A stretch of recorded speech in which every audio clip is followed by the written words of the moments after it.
Shalom, salam sejahtera, sahabat jalan yang lurus. Selamat berjumpa kembali di channel ini. Saya berharap dan selalu berdoa semoga sahabat semua tetap dalam keadaan baik, dalam keadaan sehat, dan pastinya tetap di dalam perlindungan Tuhan. Saya juga mengucapkan banyak terima kasih kepada semua sahabat yang selalu setia untuk meluangkan waktu menonton video-video di channel ini, dan juga terus mendukung perkembangan channel ini dengan mengklik tombol subscribe, like, komen, dan juga share kepada teman-teman yang lain, supaya teman-teman yang lain juga boleh mendapatkan informasi seputar iman kekristenan. Kiranya Tuhan Yesus memberkati kita semua.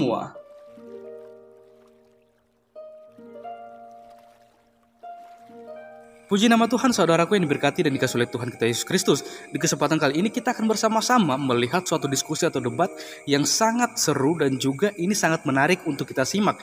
Karena di dalamnya kita akan melihat bagaimana ketika teman-teman apologet Kristen membawakan setiap data dan argumentasi berdasarkan kitab yang diyakini dan dipercaya oleh teman-teman kita polemikus ini.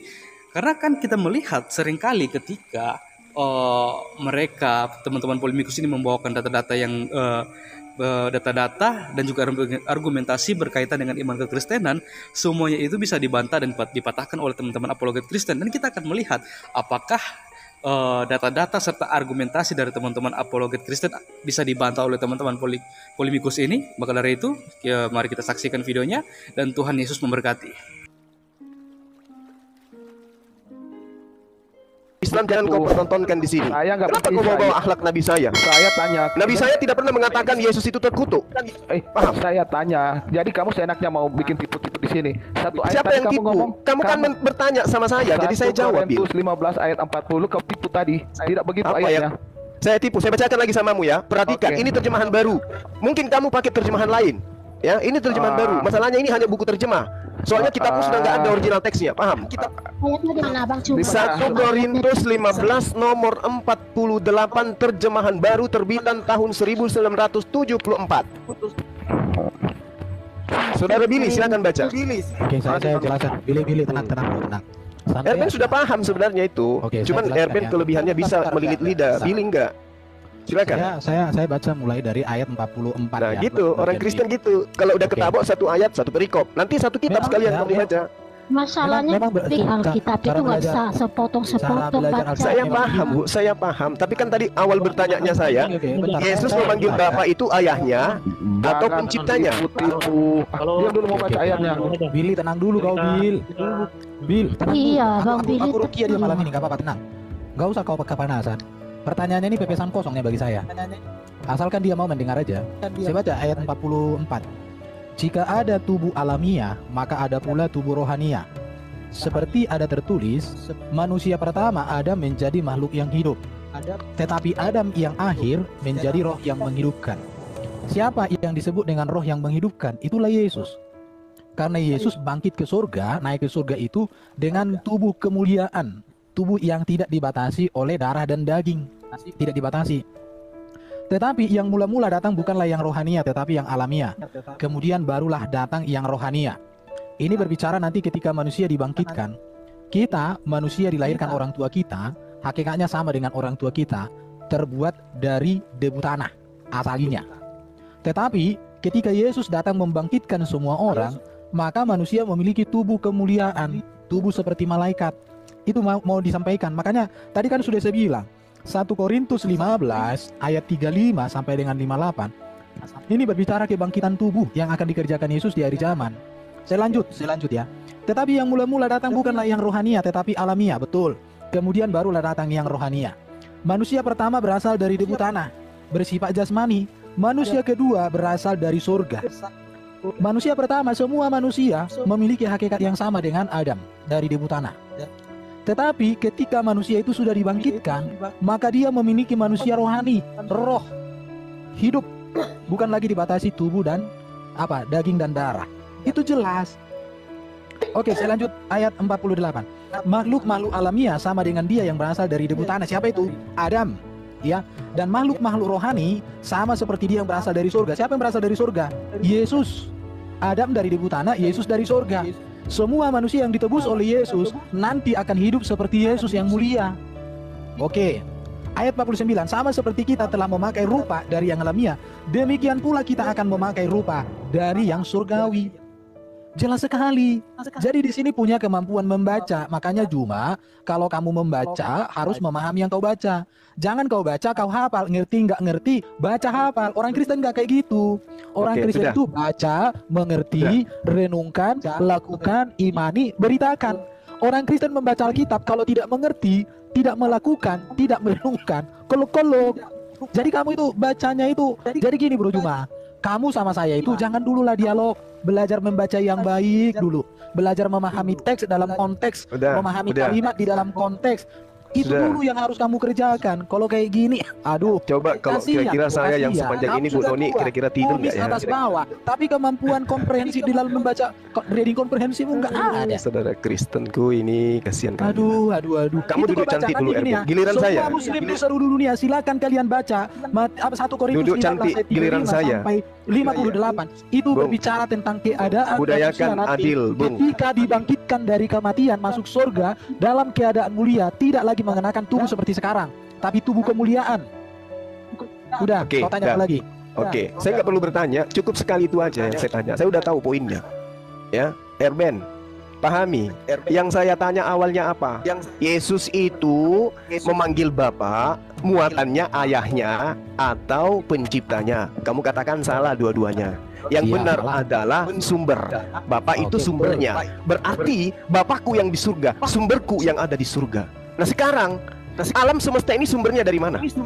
Oke, pertanyaanmu bagus. Kalau kayak gini kan enak. Enggak, tunggu. Yesus- Giliran saya dulu. Sabar. Udah. Kau kan Sabar, tenang. saya menjelaskan itu membantah semua. Tenang, Membantah saya semua jelaskan. apa yang kau Udah. lakukan tadi itu. Udah, Oke, saya jawab. alam semesta ini semua Nona, adalah di mute, sumbernya dari Tuhan. Nona, Oke? di mute ya, saya jelaskan. Di mute dia begini, kalau gini ya, Sebentar Kristen dulu. itu gini ya. biar aku jelaskan supaya Saya gini. kesempatan kasih ngomong saya dulu dong. Kau bisa Tadi kan Bang Erwin aku tadi bertanya Bang Juma kan pendek-pendek, nanya. Oh, tetapi kamu menjawab panjang bisa asalkan bahas Quran. Kamu siap? Saya lebih paham Bibelmu daripada kamu ya Ben. Loh. Paham? Jadi gini. Lo apa? pengetahuan Lo apa? terhadap Sekarang kita- kau katakan bahwa Yesus itu punya sumber. Berarti dia Iya, ciptaan. Segala sesuatu yang punya sumber berarti dia ciptaan. Alam semesta ini adalah sumbernya dari Tuhan, berarti Saya ciptaan. kasih tahu ya. Nah sekarang kamu Di mute, pelintir non. 1 Korintus 15 nomor 48. Kamu yang memelintir, bukan saya lo. Oke, saya jawab ya. Oke, 1 Korintus 5 nomor 48 itu berbicara tentang Adam dan keturunannya, bukan cuma Adam. Waduh. Dan juga berbicara mengenai Yesus, bukan cuma Yesus. Oke. Pahami? Oke. Makanya dikatakan Oke, makhluk-makhluk. oke. Kalau Not, makhluk-makhluk not, itu berarti jamak. Banyak Oke, makhluk yang berasal dari surga, Ini bukan cuma gimana? Yesus. Oke, di mute ya. Oke. 1 Korintus 15 saya sudah jelaskan. Apa yang kamu Semua jelaskan? orang Kristen, saya kasih tahu sama kau Juma. Saya ini dulu pernah sambil kuliah pegawai perpustakaan di sekolah teologi ya. Tidak ada buku tafsiran yang mengatakan seperti yang kau katakan. Di sini makhluk-makhluk alamiah cuma Adam atau semua keturunan Adam? Ya, udah kujelaskan tadi kan bahwa Bapa itu artinya apa? Sumber. Apakah Yesus bersumber dari Allah? Iya, firman Allah bersumber dari Allah. Emang firman Allah dari mana lagi? Apa firman Allah? Karena gini ya, di pemahaman mereka itu Quran itu berasal dari sisi Allah, Lauhul Mahfuz itu. Jadi Lauhul Mahfuz itu dulu diciptakan firman itu. Makanya dikatakan yang pertama diciptakan oleh Allahnya itu pena. Ditulislah kitab di Lauhul Mahfuz itu. Itulah yang kemudian diturunkan oleh Jibril. Cuma pertanyaannya, Jibril menurunkan itu apakah langsung kitab atau apa? Beda lagi, pusing dah nanti. Ya, ada dua, maksudnya biar diatur pakai waktu non kanon gimana kira-kira? Iya, pakai waktu. Tadi Ini biar ada kenapa yang saya di-kick? Kenapa rupanya? bukan Siapa yang dikik, semuanya kepentel loh. Oh, kepental. Semuanya kepentel Iya, semua. iya. Oke. Nah, Saudara pokoknya Erben, ini yang jadi 1 Korintus moderator siapa 15:48 nanti? itu Yesus di situ diakui sebagai makhluk atau tidak? Sebentar Bang Cuma kita pakai Jadi dua itu ini apa pakai udah waktu. kujelaskan Pakai tadi. waktu. Enggak, Makanya Yesus kalau itu kamu- makhluk atau bukan? Dia Sebentar makhluk. Bang Cuma diatur dulu. Makhluk ya? Diatur dulu biar Iya. pakai pakai waktu. Terima kasih. Iya, Ya, silakan. Pakai waktu. karena Kan dia di sini kan firman ada yang pesulap menjadi merah makhluk. nih. Jelas. Iya, di sini kan ada dua muslim Kan nih, udah pesulap jelas. merah dan Firman Bang jadi Cuma. makhluk. Firman menjadi Terus Yesus. satu lagi itu bentar dulu Bang. Satu lagi itu moderator biar pakai waktu biar diskusi enak gitu. Kalau bertanya Oke. lebih pendek dong, menjawab lebih panjang. Artinya kalau dia Betul, bertanya betul. 2 menit, menjawab 4 menit. Kalau Ya, bertanya di 5 menit, menjawab 10 menit. Gitu. Ya tapi harus ada waktu untuk menanggapinya Ya dong. udah. Ya kan di waktu Oke. bertanya itulah. Kalau makin Ya. mempremi ya 3 kali lipat gitu. Kecuali Oke, ya, saya bisa bertanya pendek-pendek, tapi Juma menjawab bahas Quran. Saya tanya Bisa, pendek-pendek. kenapa tidak? Tadi kan yang ditanya Quran. Oke. Tadi kan ditanya, Tanya lam sama yalid kau wa lam juga. yulad, kan gitu. Oke. Oke, sebentar dulu kita atur dulu. Ya, yang Mau moderator bahas siapa Quran, di kau Bang bebas Justin ngoceh, atau terserah. Mau baca apapun, tapi kita bahas Quran. Iya. Ya, silakan aja. Yang penting Anda sudah mengakui Yesus itu adalah makhluk. Artinya Iya, teman-teman makhluk. sudah harus mengakui bahwa kalian memang Oke, penyembah-penyembah nggak makhluk. ada orang Kristen Itu yang bilang poinnya. Yesus makhluk. Saya mau Sebentar kasih tahu dulu, sama Iya, semua udah yang udah dengarkan. selesai. Kristen Ada adalah penyembah makhluk. 573 Udah. yang nonton ini ya, 573 dengarkan. Yesuslah satu-satunya makhluk yang tak berdosa, yang berkuasa mengampuni dosa. Makanya jangan percaya kepada makhluk yang berdosa. Dosanya Yesus berdosa, bertaburan di mati dalam ada kitab di saudara. kuburan. Ah, Sebentar jelas dulu kan? Pak, katanya mau pakai waktu. Sebentar, gimana Dosanya Bang Ciki? Yesus bertaburan di Baiknya. kitab saudara. Bang Juma, sebentar. Bang. Gimana Bang Ciki? Jangan asumsi Oke. dulu. Sebentar. Gini. Saya tunjukkan Ini dananya kalau mau. Bang Juma, sebentar Ya, dulu. saya Diam tunjukkan dulu, dosanya tenang. Muhammad banyak sekali bang, tapi saya tidak mau ungkapkan Ya, itu. Rasulullah Muhammad SAW bukan Tuhan. Beda dengan Ya, kalian. bukan dosanya Allah juga bisa saya tunjukkan itu kalau mau. Boleh, Dosanya Allah juga boleh, bisa silakan. saya- Boleh, silakan Ya, saya dengan tapi- senang hati tunjukkan dosanya Allah Subhanahu wa taala, tunjukkan. Iya, dia berdosa itu. Tunggu aja ya. Tapi nanti Ya, itu oke. itu pembahasan berikutnya. Nanti kamu boleh bahas itu sama saya. Oh enggak, Sekarang ini- berikutnya sekarang, Bung, sekarang Apa? tunjukkan Apa dosa ini? Allah Subhanahu wa taala. Silakan. Aduh banyak sekali. Sebentar Tapi apa dulu. topik kita Iya. bicara, Bang? Iya, silakan. Saya tantang Anda untuk menunjukkan itu. Oh, gampang itu. Tenang aja. Kamu. Gampang apanya? Tunjukkan sekarang. Di mana dosa Allah itu? Di mana? Banyak sekali. Astaga. Ya, banyak sekali. Tenang Banyak aja. sekali, Muncul- banyak sekali. banyak sekali. Kayak saksi melihat Yesus terangkat ke langit gitu. Betul, Tapi tidak ada disebut sekali siapa dosanya saksinya. Allah. Satu Tapi manusia saya pun tidak ada bisa disebut dulu. namanya. Oke ya, Sebentar, kita atur ya, jangan- Pak Non ya. jangan- jangan- Coba Ya, coba ya, lihat bikin dulu, waktu coba dulu. lihat. Enggak perlu kejang-kejang saya kalau hadapi kalian. Gini. Apanya yang membuat saya bisa kejang? Kira-kira. Sebentar. Tuhan kalian makhluk. Cuma kamu habis makan Sebentar selesai. dulu. Kayaknya Sebentar tensian dulu. banget. Bentar. Bukan Saya- tensian. Iya. Memang kayak saya begini, Bung. Ya, Iya, sebentar, ya, sebentar. sudah. Sekarang Atur ini waktu. Bang Justin Peter sama Bang Erben. Bang Pesulap Merah sama Bang Zuma. Gimana kira-kira? Saya dengan Jeki. Saya mau dengan kamu. Tunggu. Dengan saya, Takut. saya atur waktu. Tenang aja, Takut. premisnya tadi sudah dibangun Takut. sama Bang Erben itu. Takut ya? Takut Oh, pasti. bukan. Karena di komal kamu itu paling susah naikin saya loh, Jack. Dulu Bang Juma, Bang Brother, Juma. Bang Biar Ciki saya ngomong juga saya moderatornya. nggak takut, brother. Ya. Bang Ciki moderator. Teori.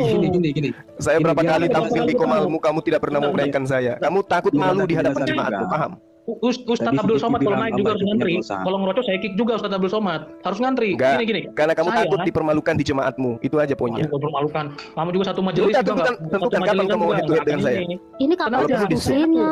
Ilmumu nggak ada, Jack. Jangan. Kamu cuma Kita punya sudah dua dogma kali dan ketemu. doktrin aja. Kenapa saya Itu yang harus perlu kenapa kamu saya tahu. harus takut? Ya Ini udah kenapa buktikan sih? kapan kamu mau dialog dengan saya, head to head. Kapan? Kita kan sudah 2 kali ketemu. Gimana sih? Oh iya, berarti belum masih di bawah berarti. Ya udah lanjut, moderator silakan. Sebentar. Jadi Bang Pesulap Merah gimana kira-kira? Ah, Mau pasangan dengan Bang Ini. Zuma? Iya. Saya aturkan waktunya. Iya, langsung diatur waktunya. Oke, Bang Justin Peter monitor. Saya mau Tuhan sama Zuma bicara tentang Allah mengampuni. Karena apa? Ya, Karena mumpung makanya ada biar mumpung ada 2. iya Mumpung biar ada dua-dua pas gitu. pasangan nggak apa-apa Bang, nanti kita bagi. Temanya apa nih teman-teman, disepakati dulu. Tadi atau mau yang dibangun sama Bang Erben tadi? Gimana Bang Erben? Nah, buktikan Bro kalau Zuma, Muhammad Merah. lebih suci dari Yesus. Tadi kan sempat tercetus itu ya, Bang Zuma. Nah, itu keren itu temanya itu. Cuma jantungan ini sudah.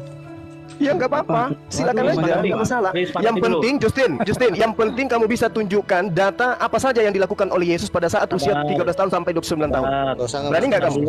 Oke. Ada yang penting loh. Ingat, Nggak diskon apa-apa. perbuatan Yesus di usia itu apa aja yang dilakukan? Oke, saya bisa Sebentar. jelaskan. Saya bisa jelaskan. Saya juga minta Iya, data. Temanya- Saya Sebentar, juga teman-teman. sebentar Bang Zeki. Sebentar Tolong dulu, diperhatikan. sebentar ini mau diskusi Disepakati dulu, kembali. silakan. Non, siapa moderatornya? Saya Bang, saya. Oke, silakan diatur. Saya dengan Iya, bukan maksudnya temanya disepakati dulu Bang. Saya Jadi atur moderator. seadil-adilnya. Oke, nggak apa-apa. Tadi Ya, buktikan kalau Muhammad Teman-teman lebih Islam suci percaya dari enggak? Saya yang atur Yesus. waktunya. Coba Ya, diperjelas silakan lagi. aja, silakan aja. Kita Oke. buktikan hari ini kita berdebat antara Tuhan dengan manusia. Oke. Oke, temanya Yesus yang apa? adalah Tuhannya Kristen versus Saya akan Rasul Muhammad buktikan SAW yang juga. adalah hanya manusia. Saya akan buktikan juga kamu tidak sadar menyembah Muhammad. Saya akan Iya. buktikan. Sebelum Ya, debat silakan mereka aja. ini Kalau udah cuma mulut batal lah. besar sih siapapun Oke. bisa gitu. Gini seteman sebentar. Siapakah yang menyembah Tuhan Allah yang benar gitu aja ya? Satu bisa. Boleh. Enggak, saya mau Bagus buktikan itu. Muhammad lebih suci dari Yesus. Titik. Iya, Kalau maksudnya boleh. temanya Keluar kau temanya dari sini, kita- pengecut. Ya gini. Saya nggak takut sama kamu, Tuyul. Siapa yang takut sama kamu? Duh, Bang. Hah? Bentar dulu. Ada gitu sejarahnya saya takut sama Kristen di dunia ini? Nggak ada. Cuma Pengecut-pengecut pula kau. Saya di komalmu ini, Bung. Ya emang pengecut Jangan. kau. Tahu? Sebentar. Ini sedang saya di markasmu. Kau bilang kau pengecut sama Bentar. saya. Ya pengecut. Bentar, Bang Ini Zuma habis mungkin makan karena- tomat Nah, atau Jadi jangan karena saya jangan terpancing, semuanya jangan terpancing. Tujuan saya untuk santai, mencerahkan santai. kalian supaya kalian waras. Gini, Itu aja gini. kok. Ya, tolong teman-teman disepakati Betul nggak temanya gila apa selamanya? dari sebentar. Dari pihak Islam apa temanya mau disepakati tadi? Coba kita ambil jalan tengah. Temanya satu, kalau tidak keluar sekarang Zuma. Temanya buktikan Muhammad lebih suci dari Yesus. Titik. Kalau tidak kau protein celanamu kabur di sini. Aduh, Ya, Justin. nenekmu nggak kiper lah, kabur pula kau. Apa yang harus saya takuti samamu, Justin? Gimana? Kira-kira? Aduh. Hah? Dimulai. Ini mau diskusi atau Belum mau dimulai pun saling kalian Ya Betul. makanya jangan bilang orang pengecut. Kamu bilang pengecut. Gimana? Apa pengecut? Temanya gimana teman-teman? Biar kita mulai. Jangan lah. Kita akan adu argumentasinya. Buktikan. Gimana Bang Erben temanya? Udah pasti Kalau itu jangan- tadi. Iya. Bukti bahwa Muhammad lebih suci dari Yesus. Silakan. Gimana? Teman-teman Islam? Udah itu aja, nggak apa-apa. Aduh, Bang Juma. Ya, Aku takut sih nanti kan. yakin Juma berak di Muncul celana. ini. Yakin aku. Kau berak di Tuhan celana. mau diadu Bang. dengan kitaan. Ya silakan aja. Saya tidak pernah mengatakan Yesus bahwa manusia, Rasulullah Muhammad Sallallahu Alaihi Wasallam itu lebih suci. Gak pernah saya katakan itu. Oke? Ya. Katanya jauh lebih tinggi. Kapan? Katanya jauh lebih pantas. Kapan saya katakan? Nangis Kapan dia. saya katakan itu? Kapan? Orang Kapan? Islam Justru orang harusnya Islam kalian itu sama malu. manusia tahu nggak? Harusnya kalian itu malu Gini. memperbandingkan Kau antara dia. Tuhanmu dengan manusia. Sebentar. Nggak Harusnya apa-apa, malu Bapak. kalian Yesus itu. manusia, bro. Kan dari Aduh. Yesus Kita sepakati dulu, itu teman-teman. Oke, lihatlah. Dia aku Yesus manusia. mau Mereka diskusi semua atau manusia. enggak? Kan Yesus bukan manusia. Nah, gini. Aduh, ini gimana Ya, ini? bentar ya. Kalau debatnya kan harus disepakati dulu supaya tidak berat sebelah. Tadi Bro Zuma gimana? Setuju nggak temanya itu? Saya tema apapun yang kalian bawa, saya sanggupin. Meskipun ini adalah upaya kalian lari dari tema awal tadi. Waduh, kan jangan di-framing dulu kan. Ya makanya kenapa kalian minta tema sementara temanya masih ada? Yesus itu berasal, Yesus itu makhluk. Kenapa lari dari sana? Kenapa? Apa yang ingin kalian sembunyikan? Saya bertanya Kalian lagi dulu. bertanya. Kalau Iya. diskusi itu kan perdebatannya harus disepakati supaya tidak berat sebelah. Saya berusaha netral loh. Bang Pesulap Merah gimana kira-kira? Gini, benar juga apa yang dibilang Bang Juma. Itu, Topiknya kan masih jalan ini. Ngapain ganti topik? Masalahnya kan tadi kan Pesulap merah turunkan dulu, belum Ini levelnya di sini. Pesulap merah turunkan ini. Oh iya ya, Justin. ganti dulu ya muslim lain. Ya, Pasti gini Bang. Berkualitas. Jangan remehkan orang, Bung. Selama manusia yang Kan kau di sini, sembah, kan kamu Yudi. bukan siapa-siapa, ngerti? Muslim yang Jangan Nah, remehkan kan orang, Yudi. nggak bagus. Gini teman-teman. yang lain Saya Ya, Jadi penyembah manusia atau penyembah Selama Tuhan. masih Itu aja. menuhankan makhluk beranus, kamu jangan sok Sebentar, hebat, sebentar. jangan kau rendahkan orang. Sebentar, Gini. Justin. Bro JK. Aku belum mulai ya. Bagi Sebentar. saya, Yesus lebih hebat daripada Allah Subhanahu wa taala. Iya silakan aja, kita dialog, nggak usah kayak gitu-gitu gaya-gayaan gitu lah. Gini. Nggak usah kayak Oke. gitu-gitu. Ya, tadi kan Bang Zuma gitu Aku tanya sama kau dulu. Makanya, oke, Ya, cukup Allah teman-teman. Subhanahu wa taala pernah Temanya- berjalan di atas air enggak? ini mau semuanya bicara. Nggak usah kamu mengukur Tuhan dengan makhluk itu lucu gitu Ya loh. udah, Yesus Saya lebih akhiri hebat. ya. Bang Kalau Zuma, kakak pada Bang coba kalau Erben, kakak pada ditahan lihat saya dulu. akhiri aja. Saya akhiri aja soalnya udah pada lihat. teman-teman. Penyembah. Oke. Tadi kan Bang Jasin sudah menyiapkan temanya dan Bang Zuma juga mungkin punya data untuk itu. Siapa yang penyembah manusia atau penyembah Tuhan? Oke, Ya, teman-teman. bukan. Boleh? Oke. Buktikan Muhammad lebih suci dari Yesus. Titik. Kalau enggak keluar kalian. Aduh, Mbak Non ini si Justin udah nggak jelas nih. Turunin aja dia nih. Coba diskusi yang baik dikit Saya punya lah. room kok. Iya nggak apa-apa, Jadi- silakan aja. Tema apapun silakan, Sorry Bu. nggak masalah saya. Oke, Ya. nggak masalah. Pesulap merah kalau Ya. nggak berani turun kau sekarang, belum level. Oke, sip ya. Nggak Kita usah be- kayak gitu. Level gimana? Sudah topik. Kamu sudah hebat dengan menyembah manusia berkontol gitu. Ya enggak. Oh. Jangan meremehkan Aduh, orang, Bu. aduh, Nggak sudah boleh, nggak terlalu. boleh. Saya Nggak boleh terlalu. meremehkan orang kayak Oke, gitu. saya Nggak boleh boleh. jawab gitu, gini, bro. Bro Jeki. Ya, Lebih bagus Nggak saya bagus. ikut Yesus yang punya seperti itu tapi tidak pernah disalahgunakan daripada seorang nabi yang salah menggunakan. ya nggak jadi masalah, nggak jadi masalah. Mending saya menabikan sosok manusia Bagus. daripada Tuhan, tapi dia berasal dari keturunan pesina, Enggak apa-apa. pesundal. Ngerti? Jadi Ngerti kalian? Sebentar. Level Tuhanmu itu, level Tuhanmu itu kalau kau lihat silsilanya, memalukan di kitab kalian itu silsilanya. Jangan. Mohon maaf saya harus Ini- katakan seperti itu. Ini mau Saya nggak tahu ya. diskusi atau saya akhiri aja ini. Dan Saya akhiri satu-satunya aja, soalnya Tuhan kalau nggak dengar yang diskusi, ada disembah oleh manusia yang terkutuk hanya Tuhanmu. Turunkan Ya. dulu Ayo. Zuma, Kanon. Zuma Iya. turunkan dulu. Kamu sudah Nah, menghujat nah, Tuhan, kamu nggak sikap boleh kalian seperti itu juga. harusnya. Apa? Saya menghujat Jadi apa? Saya menghujat apa? Tema itu harusnya perkataan itu tidak boleh kamu ungkapkan. Itu tidak layak ya. Tidak layak. Saya punya Aduh, banyak hal dong. seperti itu. Tapi saya tidak mau sampaikan seperti itu. Ya, jadi jangan seperti itu kamu sampaikan. Kasihan juga roomnya Kak Non ya. Karena kalau ada kalimat-kalimat seperti itu sangat disayangkan sekali. Ya, tidak boleh seperti itu. Kamu Aduh. terlarang mengatakan itu. Iya, sebenarnya. maksudnya itu jangan saling Justin. menghujat atau menghina gitu loh, nggak baik gitu Ya, loh. enggak tadi kata-kata itu udah Giliran keterlaluan. kalian Kami Iya. orang ngomong Kristen, bisa. Giliran kita kami ngomong orang buat kalian. Kristen. Udah. Sikap. Bang Udah Cek. si Bang CF Cek, sulap Bang merah ini ganti sama yang muslim lain Cek, aja lah. jangan diganti. Saya haduhan sama dia, moderator Bang Cek. Aduh, Sama siapa bang? Pesulap merah tadi. Udah pergi dia. yaudah. Naikkan Zuma, Nggak, naikkan Zuma. Itu soalnya Dia sengaja menghujat mau kabur dia. Biarin aja. Dia Ya, sengaja- saya pikir itu enggak boleh ya, teman-teman. Terlarang sekali. Jangan disampaikan itu lagi, Bro Zuma. Kasihan juga room ini. bang cuma nggak Kedengaran boleh kayak kita gitu mulai. bahasanya itu. Boleh dong. Ya Tunjukkan makanya bahwa- kalau pilih Tuhan itu pilih Tuhan yang rasional dong. Rasional dong Tuhannya.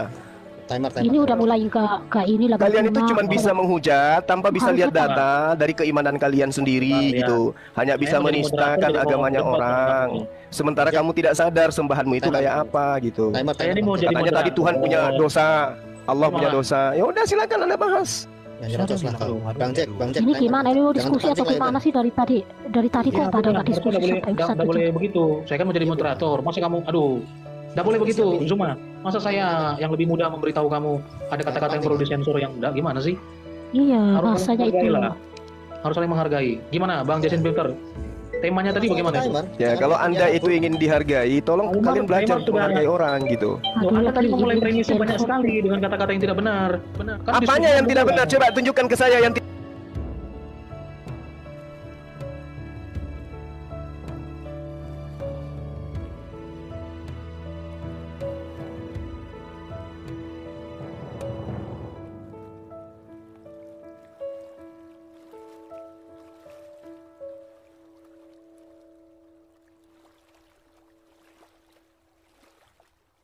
Sallallahu alaihi wasallam itu tidak pernah mengatakan semua manusia yang datang sebelum aku adalah pencuri dan perampok. Kamu ngomong itu di bagian waktumu, Bro Zuma. Aduh, gimana ini?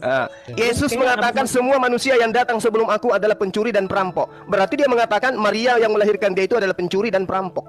Suci nggak tuh dia tuh? Bentar. Saya mau jadi moderator, bukan mau lawan kamu debat. Sebentar dulu Bang Cuma. Kan bantah yang so hebat tadi bantah tuh. Kenapa Yesus mengatakan semua manusia yang datang sebelum aku adalah pencuri dan perampok? Bang Cuma, ini membuat berarti sama halnya dia mengatai mama yang melahirkan dia itu pencuri dan perampok. Silakan bantah. Tuh kan? Bang Cuma, ini membuat waktu dulu, sabar dulu dari tadi, aduh.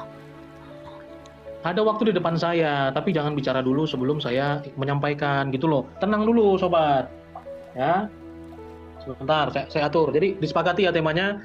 Bertanya 2 menit, ya. Bertanya 2 menit, menjawab 5 menit, menyanggah 3 menit, menutup sanggahan 3 menit. Oke?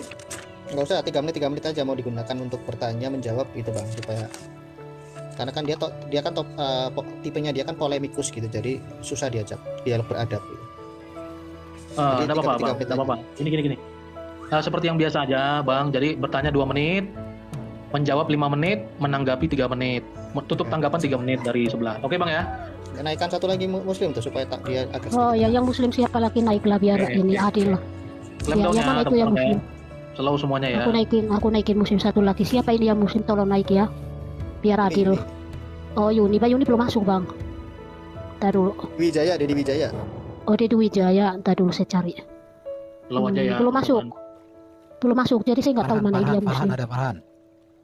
Ada teman-teman muslim, silakan naik. Adanya si Ramli sama yang lain sih saya nggak tahu muslim. Iya.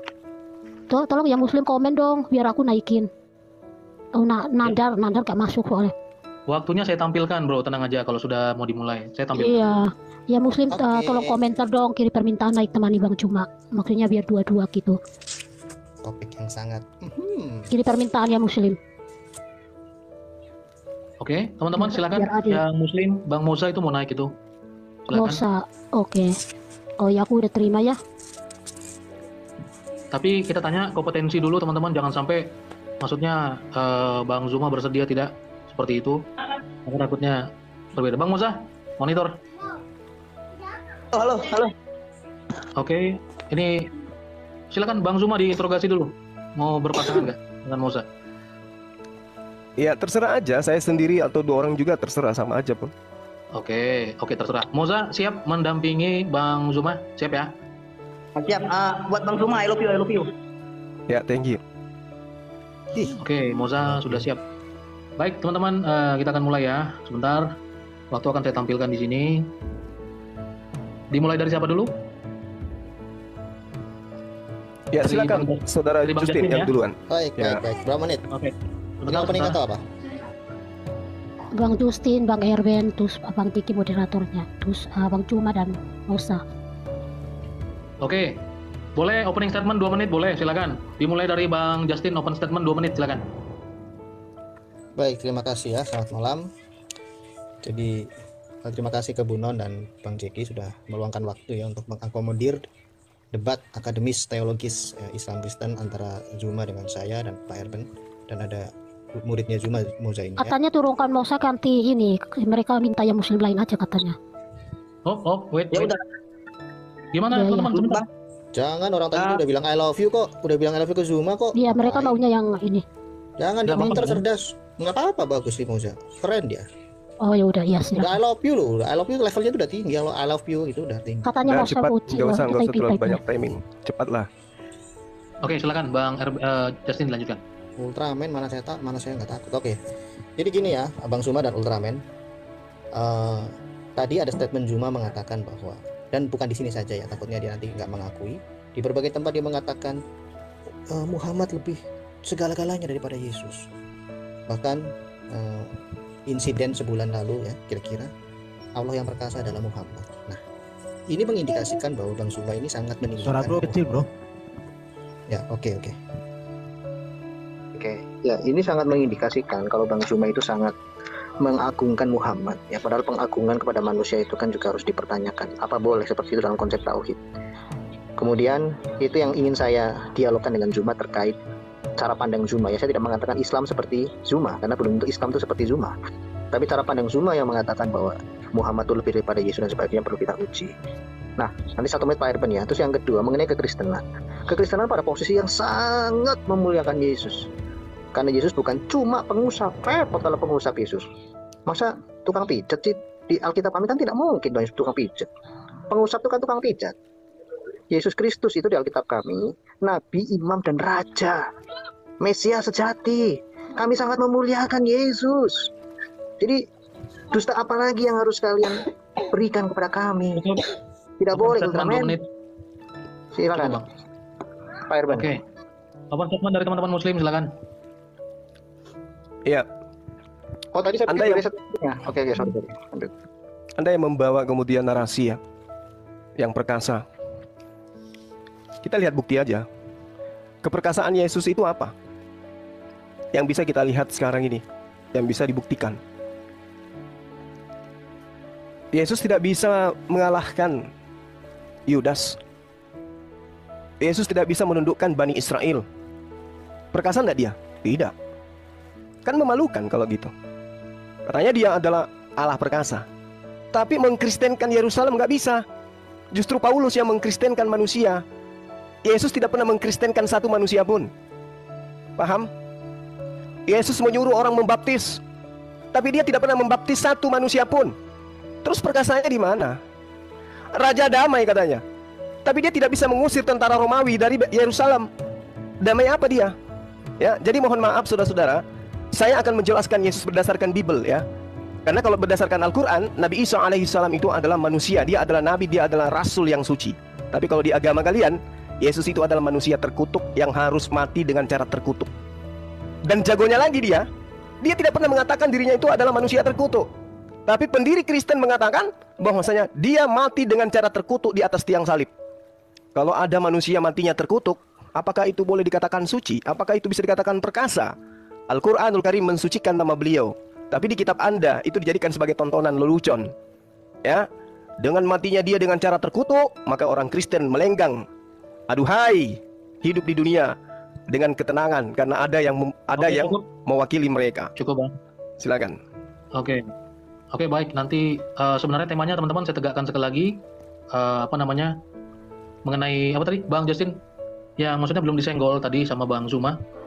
Temanya Mengenai adalah kesucian. Muhammad lebih suci dari Yesus. Ya, Muhammad lebih suci dari Yesus. Tadi belum disenggol tentang atau belum disinggung tentang Muhammadnya sama Bang Zuma. Tapi tidak mengapa. Di kedepannya nanti tolong teman-teman fokus kepada temanya.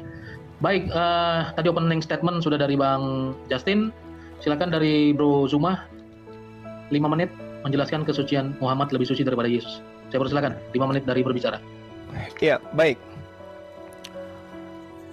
Al-Quranul Karim mengatakan tentang beliau ya.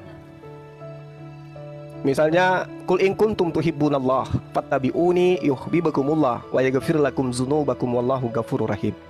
Orang-orang yang kemudian cinta kepada pencipta langit dan bumi dikatakan, ketika ikut kepada baginda Rasul Muhammad SAW, maka orang-orang itu akan disucikan. Orang-orang itu akan dihapuskan dosa-dosanya. Orang-orang itu kemudian diampuni segala apa yang pernah ia lakukan, kesalahan-kesalahan. Nah, lalu kemudian ketika berbicara mengenai baginda Rasulullah Muhammad SAW, Saya tidak pernah mengatakan bahwa baginda Rasulullah Muhammad SAW itu lebih suci daripada Yesus. Ya, saya tidak pernah mengatakan itu. Meskipun memang di dalam data Al-Quran dan juga Bible jelas Yesus itu tidak bisa dikatakan suci karena dia terkutuk. Al-Quranul Karim tidak pernah menerangkan baginda Rasulullah Muhammad SAW itu adalah manusia terkutuk. Gak ada. Tidak ada dikatakan Rasulullah Muhammad SAW itu datang untuk kemudian menjadi terkutuk, membebaskan umat Islam dari dosa-dosa mereka. Tidak ada. Tidak ada Rasulullah Muhammad SAW itu diajarkan kemudian bahwa dia harus mati, ya, harus mati kemudian untuk menutupi kesalahan-kesalahan umat Islam demi membebaskan umat Islam dari hukum-hukum Tuhan. Tidak ada. Sementara di kitab saudara, ketika Anda memilih tema ini, sebenarnya ini adalah kuburan buat Anda. Kenapa Yesus mati? Dengan cara apa Yesus mati? Cara mulia? Amat ngawur, Bang. Ya ini pembanding, ini tema kamu. Ya, ini tema kamu. Lanjut dulu sebentar. Ya. Jadi ketika Rasulullah Muhammad SAW itu datang, dia membersihkan semua penyembahan-penyembahan terhadap berhala. Setelahnya tidak ada lagi yang nyembah berhala. Sementara ketika Yesus datang, setelah dia pergi, justru tempat di mana dia tinggal itu orang-orang kemudian mengajarkan menyembah dirinya. Di Islam tidak ada mengajarkan menyembah Rasulullah Muhammad SAW. Tidak ada yang menuhankan dia, layaknya Yesus itu dituhankan. Sudah mau habis Bang pertanyaannya, sekaligus silakan. Pertanyaan saya kepada saudara, apa yang Anda ingin banggakan ketika Tuhan Anda itu mati dengan cara terkutuk di atas tiang salib? Silakan. Oke, selesai. Oke, selesai. Ya, sekali lagi tolong fokus kepada temanya ya, semua teman-teman. Sekali lagi baik, sekarang waktu 5 menit untuk teman-teman dari Kristen. 5 menit dimulai ketika berbicara. Saya persilakan Bang Justin, Bang Erben.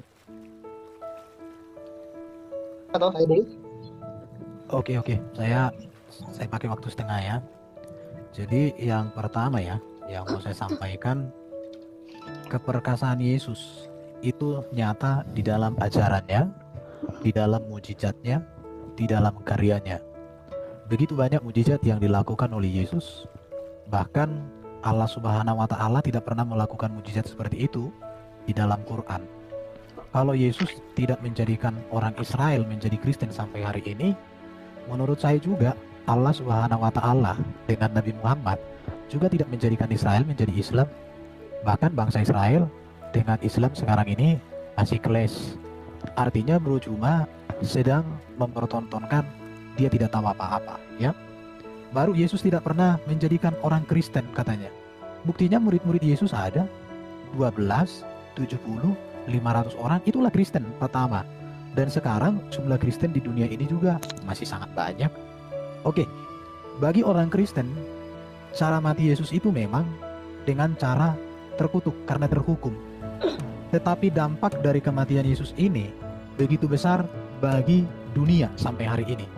Buktinya orang yang beragama Kristen, yang setia kepada Yesus, 65% adalah orang yang mendapatkan penghargaan dari PBB karena karya mereka untuk kemajuan dunia. Jadi, bagi kami, Yesus yang mati di kayu salib, yang berdampak untuk keselamatan, yang berdampak untuk hidup yang kekal, jauh lebih mulia daripada manusia yang konon katanya mati diracun oleh seorang wanita karena wanita itu memiliki sesuatu yang janggal dalam dirinya terhadapnya. Menurut saya di situ. Jadi, kalau Yesus mati di salib, tetapi tidak berdampak apa-apa bagi dunia, maka saya katakan itu kematian yang konyol. Tetapi buktinya dampaknya luar biasa.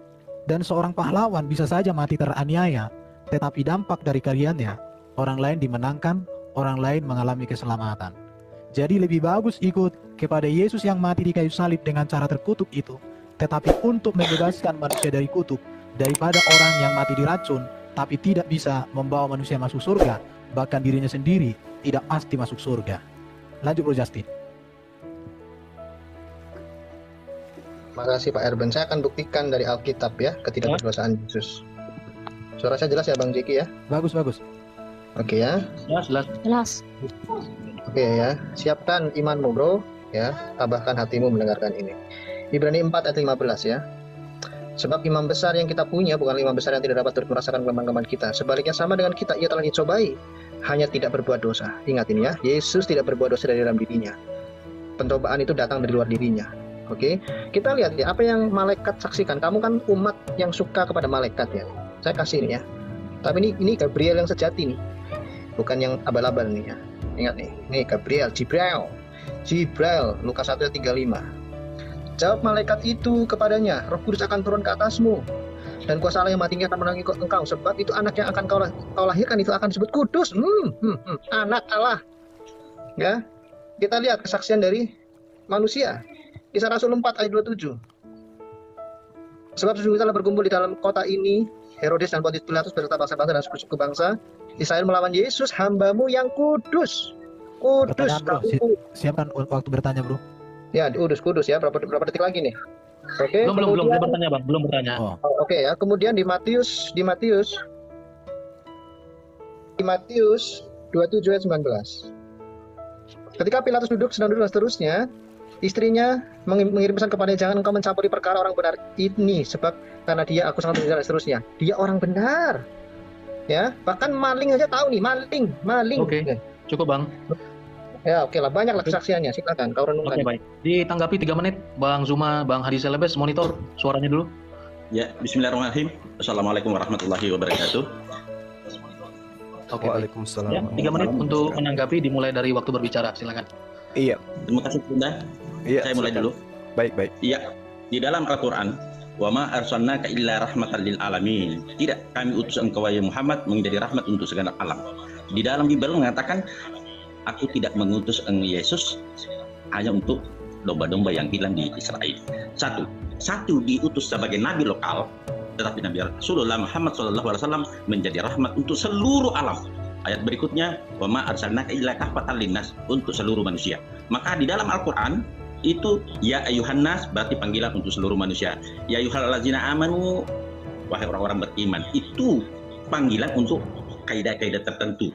Jadi ada panggilan ya ayuhan nas, ya ayyuhallazina amanu. Itu bukti bahwa Rasulullah diutus untuk seluruh umat manusia. Tapi Yesus hanya diutus untuk domba-domba yang hilang di Israel. Itu bukti di dalam Bible dan bukti di dalam Al-Quran. Silakan lanjutkan, Gunda. Ya, belum nyambung dengan topiknya nih, Bro. Moderator, maaf interupsi nih, Pak Andi nih. Ini bukan bicara utusan, ini bicara Muhammad lebih suci dari Yesus kan? Dulu, Bang Handi tahu di tema diskusi kita, Bang? Iya. Tahu mungkin. Nabi Muhammad dengan Yesus kan mau dibandingkan? Kesuciannya, Bang. Bukan. Sebentar, nggak apa-apa. Bang Handi Selebes, sorry, saya tegaskan sekali lagi. Temanya adalah kesucian, mana lebih suci antara Muhammad dan Yesus dikatakan. Kalau saya lihat di KBBI, holy itu atau suci itu artinya kudus, saleh, keramat, sakti, alim. Ya, jadi teman-teman silakan pakai bahasa yang kita punya ya, supaya kita tidak lari dari tema. Jadi gitu ya, Bang Handi Selebes. Siapa lebih suci antara Muhammad dan Yesus? Seperti itu. Oke, Bang Zuma, silakan. Ketika bicara mulai tinggal. Oke, baik. Nah, saudara itu mengambil data dia kudus, Yesus kudus. Tapi di data lain dalam kitab Anda sendiri menerangkan kalau Yesus itu berasal dari silsilah yang melakukan persinahan. Ya, Yehuda memperanakan Peres, Zera dari Tamar dan seterusnya. Itu keturunan yang seperti ini yang kemudian menghasilkan anak yang namanya Yesus. Anda katakan kudus. Tapi di dalam kitab Anda sendiri, perilaku daripada kakek buyutnya itu Anda bisa baca. Bergejibun data-data yang sangat-sangat memalukan dan memilukan yang dilakukan oleh eyangnya Tuhan Anda Yesus. Ini data Anda loh ya, karena Anda yang pilih tema itu. Oke, tapi kalau di Al-Quran, saking hebatnya Rasulullah Muhammad SAW menjelaskan yang sebenarnya melalui Al-Quran. Dia itu laki-laki yang suci. Dari sejak dia lahir sampai dia mati, diangkat ke langit, dia itu laki-laki yang suci. Oke? Nah, seperti apapun kemudian keadaannya, ketika Anda mengatakan dia itu kudus, faktanya dia mati terkutuk. Rasulullah Muhammad SAW itu tidak pernah dikatakan mati terkutuk, dia nggak pernah. Kalau dikatakan mati diracun itu juga fitnah. Justru yang mati diracun itu kalau kita melihat di dalam kitab saudara Yohanes 19 nomor 30, Yesus itu lebih pantas dikatakan mati diracun. Karena hanya meminum, mengecap sedikit anggur asam, lalu dikatakan dia pun mati di terjemahan lama. Hanya gara-gara minum asam anggur sedikit, mati dia. Oke, silakan. Ya, Bang Herben atau Bang Justin menutup tanggapan 3 menit. Oke ya. Saya mau jelaskan, memang betul di dalam silsilah Yesus ada orang-orang yang berdosa, bahkan dosanya sangat-sangat memprihatinkan. Tetapi catatan yang harus diingat juga adalah bahwa Maria perawan.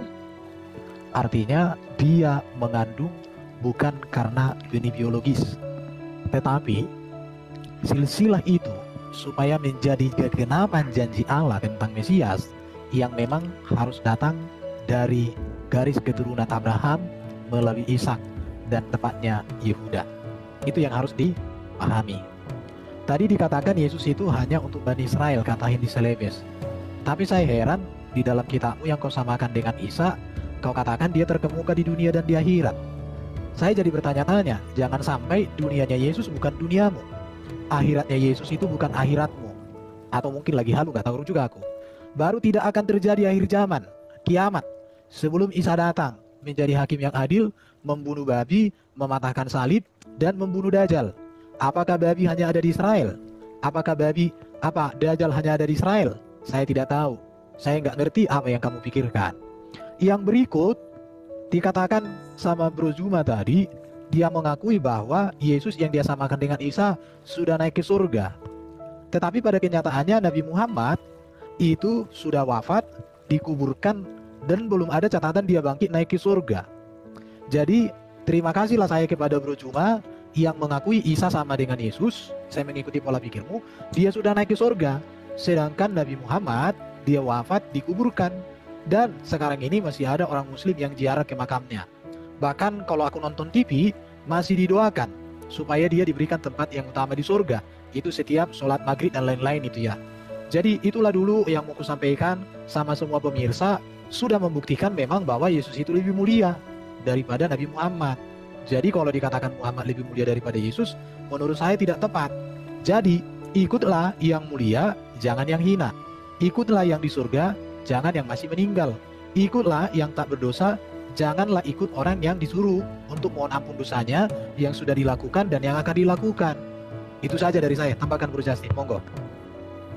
Di pause dulu waktunya, saya mau buka ayat Quran atau sudah habis? Ada 3 menit kayaknya. 3 detik. Sama sudah berakhir teman-teman.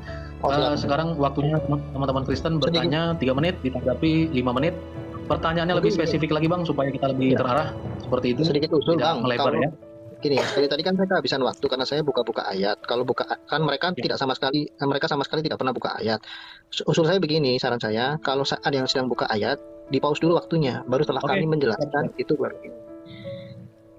Oke, disepakati ya, Bang Zuma dan Bang Handi Selebes. Kalau buka data, dikasih tahu saya pause. Sepakat? Iya. Siap. Oke, baik. Lanjutkan. Silakan 3 menit, Bang Justin, Bang Erben bertanya. Dimulai dari berbicara. Saya mau buka Al-Quran ya, izin open cam. Nah. Oke, sebentar ya. Sebentar dulu, saya lihat catatannya. Nah, ini ayat Quran ya, surah 40 ayat 55, surah 48 ayat 2 ya.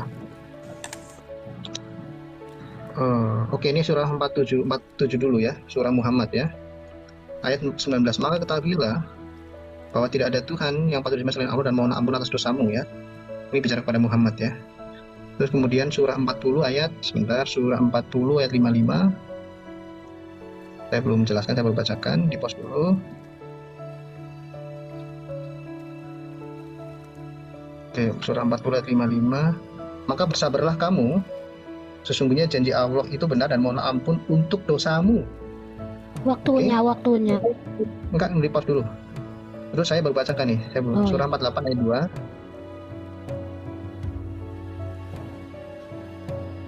Jadi sudah ada 2 ayat ya, surah 48 ayat 2, surah Al-Fat.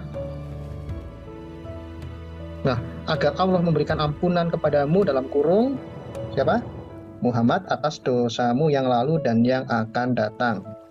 Oke, silakan waktu dijalankan. Pertanyaan saya, ya, tadi saya sudah menunjukkan data di dalam Alkitab bahwa Yesus tidak berdosa. Saya bisa berikan data yang lain, kesaksian banyak orang, termasuk Yesus juga menegaskan ketidakberdosaannya. Ya, kalau masalah kematiannya bisa kami jelaskan yang menyebabkan kenapa dia harus seperti itu mengalami kematian. Tapi masalahnya adalah dia suci atau tidak, kan itu. Nah, tetapi dari Quranmu sendiri saya menunjukkan fakta tekstual eksplisit bahwa Muhammad memiliki dosa. Oke? Ya, dan yang menarik adalah di surah 4 ayat 80. Barang siapa menaati Rasul dalam kurung Muhammad, maka sesungguhnya dia telah menaati Allah. Nah, menaati Muhammad sama dengan menaati Allah. Surah 48, surah Al-Afat ayat 13. Ya, barang siapa tidak beriman kepada Allah dan Rasulnya, nah, akan mendapat apa tuh? Neraka. Ayat 17. Ya, surah 48 ayat 17. Dikatakan di sini. Nah ya, di bagian pertengahan, barang siapa taat kepada Allah dan Rasulnya, dia akan memasukkannya ke dalam surga dan seterusnya. Bagaimana mungkin orang yang berdosa ini kok menentukan keselamatan surga dan neraka? Ketaatan macam apa yang sedang kalian mau jelaskan? Ketauhidan macam apa yang sedang mau kalian jelaskan? Itu pertanyaan dari saya. Silakan disambung Pak Erben. Oke, dikatakan di dalam hadis Sahih Bukhari dan Sahih Muslim, sesuai dengan Quran 3 ayat 36, dikatakan bahwa semua manusia yang dilahirkan wanita telah dijamah oleh setan, kecuali Isa, atau kau samakan dengan Yesus. Kalau hanya Yesus keturunan wanita yang tidak dijamah setan, berarti selain Yesus sudah dijamah oleh setan. Selain Yesus itu sudah dijamah setan. Terus, manakah yang lebih layak diikuti? Yang tidak dijamah setan atau yang sudah dijamah? Yang tidak berdosa atau yang berdosa? Silakan dijelaskan. Terima kasih.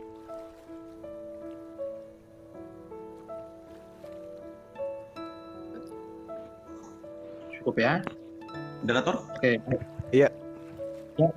Oke, silakan dijawab 5 menit Bang Zuma sama Bang Andi Calebes.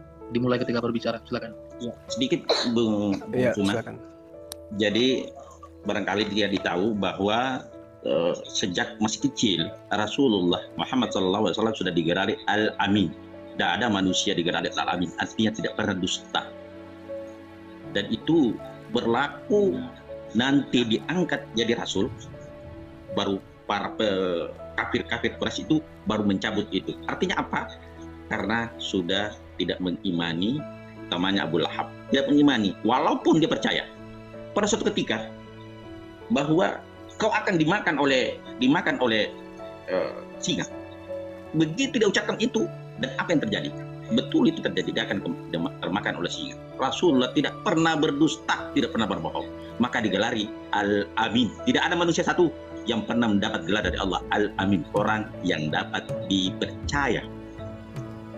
Nah, orang yang dapat dipercaya artinya orang itu jujur.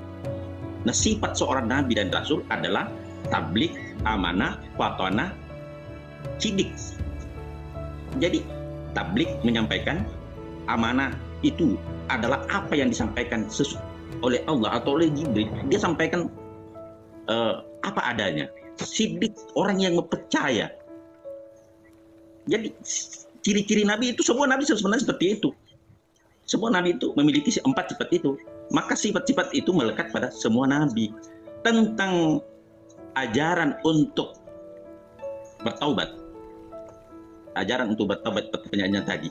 Itu orang yang sombong, orang-orang yang tidak pernah mengaku dirinya pernah bersalah. Hanya orang-orang sombong yang tidak pernah mengaku dirinya pernah bersalah. Kecuali Rasulullah.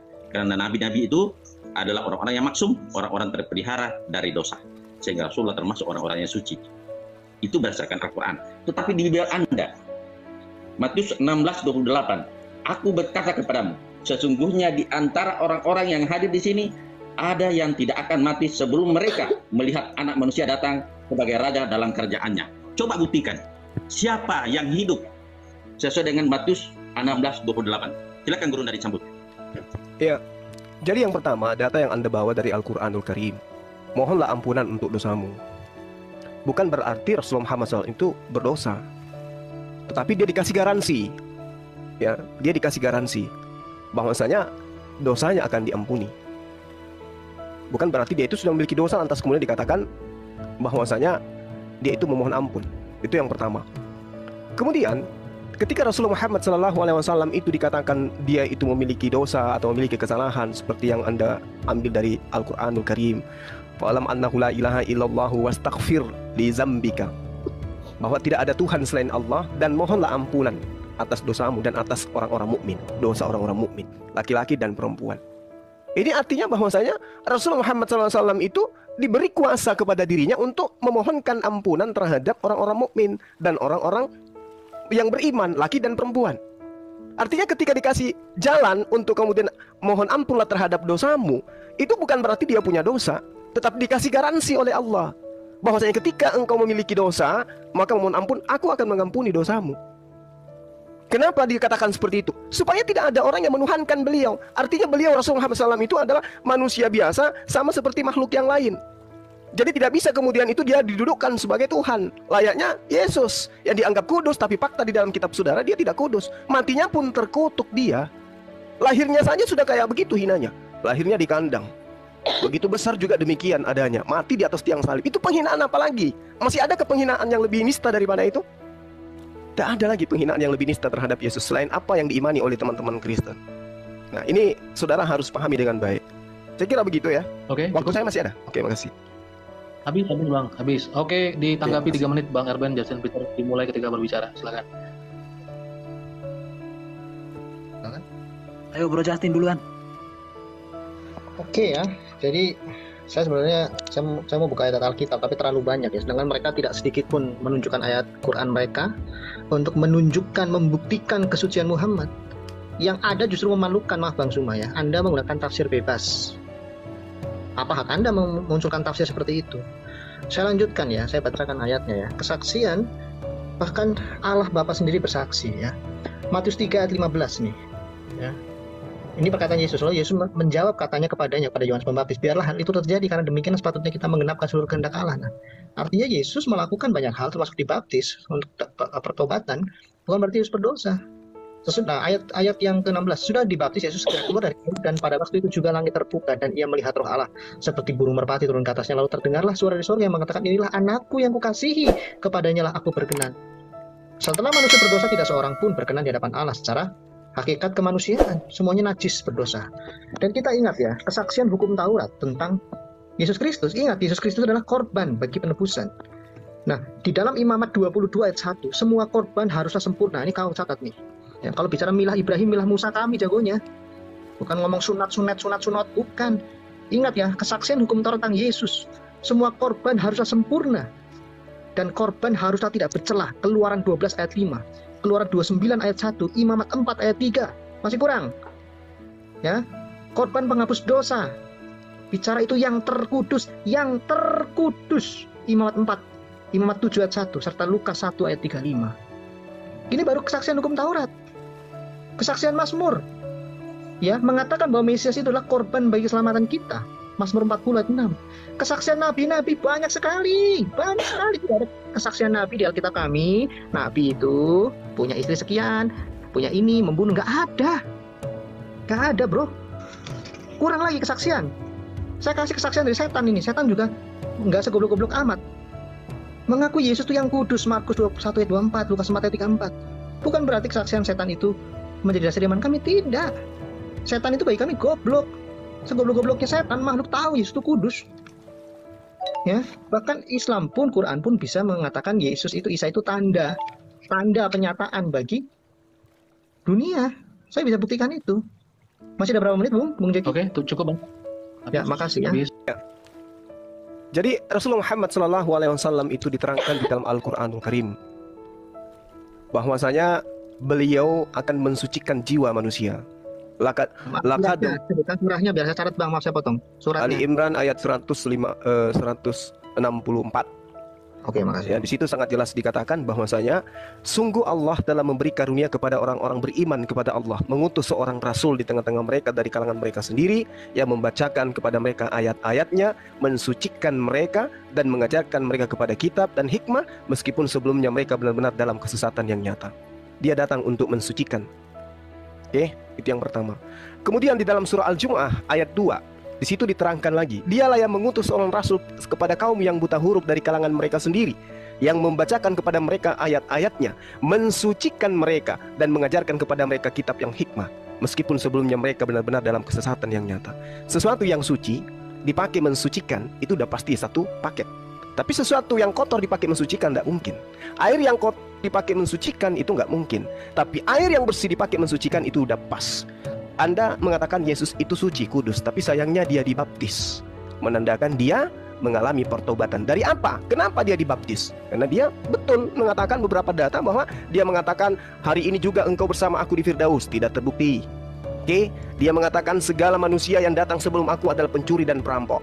Berarti dia menuduh keturunan eyangnya, ibunya sebagai pencuri dan perampok. Dosa besar. Itu yang perlu Anda pahami. Silakan Bang Husaimah. Oke, terima kasih. Di dalam surah Al-Hasab ayat 21 bisa dibaca. Sungguh telah pada diri Rasulullah itu suri teladan yang baik bagimu. Jadi tidak mungkin Allah memberitakan bahwa Rasulullah menjadi suri teladan contoh bagi umat Islam yang beriman. Nah, di situ kita bisa mengambil suatu hikmah bahwa apa yang dilakukan umat Islam yang taat ya, umat Islam yang taat itu mengikuti akhlak Rasulullah. Itu di surah Al-Hasab ayat 21. Di ayat lain, laqad kana lakum fi Rasulillah uswatun hasanah. Contoh dan teladan bagi kita semua. Dengan demikian, bahwa pantas kalau Rasulullah adalah teladan kita. Jadi apa yang dilaksanakan umat Islam yang taat ya, umat Islam yang taat itulah cerminan bagaimana kita beribadah kepada Allah Subhanahu Wa Taala dan mengikuti apa yang diperintahkan oleh baginda Nabi Muhammad SAW sebagai teladan. Waktunya contoh. Sudah habis, Bang Andi. Terima kasih. Waktunya sudah habis. Oke, baik teman-teman, kita udah kelar season kedua. Silakan pertanyaan sekali lagi dari teman-teman Muslim 3 menit kepada teman-teman Kristen dan ditanggapi 5 menit oleh teman-teman Kristen. Silakan dimulai ketika berbicara. Ya, silakan Bang. Ya, Matius 16:28. Aku berkata kepadamu, sungguhnya di antara orang-orang yang hadir di sini ada yang tidak akan mati sebelum mereka melihat Anak Manusia datang sebagai raja dalam kerajaannya. Di mana siapa yang hadir melihat Yesus sebagai raja di kerajaannya selama masih ada di dunia? Pak, apa ini? Mohon maaf Pak Handi, waktunya saya restart. Mohon maaf, apa yang Bapak sampaikan itu tidak relevan dengan tema, Pak. Jadi berkaitan dengan kesucian Yesus, Pak. Berkaitan dengan kesucian Yesus dan kesucian Nabi Muhammad. Kalau siapa yang tidak hadir kan nanti beda, Pak, pembahasannya. Oke. Waktunya saya restart, tenang aja. Tunda dulu. Oke, baik. Di dalam kitab saudara ya, di dalam kitab saudara dikatakan begini. Pengakuan Yesus menurut teman-teman ya. Yohanes 8:51. Aku berkata kepadamu, sesungguhnya barang siapa menuruti firman-Ku, ia tidak akan mengalami maut sampai selama-lamanya. Tapi yang saya lihat, mohon maaf ini ya, yang saya lihat orang Kristen itu selalu mengatakan percaya kepada Yesus hingga mereka jatuh kepada penyembahan terhadap Yesus. Pertanyaan saya, apakah di sini ada kebohongan? Kalian sudah percaya, tapi kenapa kalian bermatian? Kenapa kalian mengalami maut? Ini yang bohong penulis kitab Anda ini atau yang Anda anggap suci tuh? Aku berkata, aku di sini Yesus. Sesungguhnya barang siapa menuruti firman-Ku, ia tidak akan mengalami maut, artinya mati, tidak akan mengalami mati sampai selama-lamanya. Tetangga saya baru-baru mati kok, dan dia percaya kepada Yesus. Ini yang bohong siapa nih? Penulis kitab kalian atau Yesus? Silakan. Masih ada waktunya 1 menit lagi. Silakan. Aku diutus kepada domba-domba yang hilang dari umat Israel. 15:25. Tetapi perempuan itu mendekat dan menyembah. Dia sambil berkata, Tuhan tolonglah aku. Tetapi Yesus menjawab, tidak patut mengambil roti yang disediakan bagi anak-anak dan melemparnya kepada anjing. Apakah seorang nabi dan rasul atau Tuhan mengatakan orang sebagai anjing itu sesuatu yang pantas, sesuatu yang suci, sesuatu yang bisa dicontoh? Silakan. 15 ya, Matius 15:25. 15:26. 10 detik cukup? Cukup ya? Masih ada 5 detik lagi. Oke, baik. Kalau sudah, silakan teman-teman Kristen 5 menit. Tadi pertanyaan pertama, Yesus mengatakan, itu yang saya catat ya. Yesus mengatakan yang percaya kepadaku akan hidup, kenapa bermatian? Yang kedua, Yesus mengatakan kepada seorang perempuan itu anjing. Ya, kira-kira begitu. Saya belum bisa menemukan korelasi pertanyaannya dengan tema, tapi tolong teman-teman, Bang Erben tetap diarahkan dan Bang Zuma diarahkan kepada kesucian. Oke, silakan 5 menit dari sekarang. Itulah kesucian Yesus. Ketika dia mengatakan barang siapa percaya kepadaku, ia tidak akan mati selama-lamanya. Memang orang Kristen mati, tetapi yang mati masuk Firdaus. Dan nanti di akhir zaman, Yesus akan membangkitkan mereka. Itulah yang disebut tidak mati selama-lamanya. Dan masuklah mereka yang dibangkitkan Yesus itu ke surga. Beda dengan yang bukan pengikut Yesus. Begitu mereka mati, mereka mendatangi neraka dulu, bisa ribuan tahun, mungkin jutaan tahun, mungkin miliaran tahun. Kalau diselamatkan, ya urusan mereka. Itu yang pertama. Jadi tidak mati selama-lamanya, karena memang Yesus datang membangkitkan. 2 Tesalonika 4:16 itu ya. Baru dikatakan tadi Matius 15 ayat 25 ya. Yesus hanya untuk domba Bani Israel katanya kan. Tapi kalau ayat itu dibaca, buktinya wanita Samaria itu yang datang kepada Yesus akhirnya ditolong Yesus. Jadi kalau ayat Alkitab atau hanya perkataan Yesus hanya di ayat itu, maka betul lah kan bisa lebes. Tapi sayangnya ada ratusan ayat lain yang menjadi sumber acuan Kristen, di mana Yesus katakan, aku jalan kebenaran dan hidup, tidak ada seorang pun.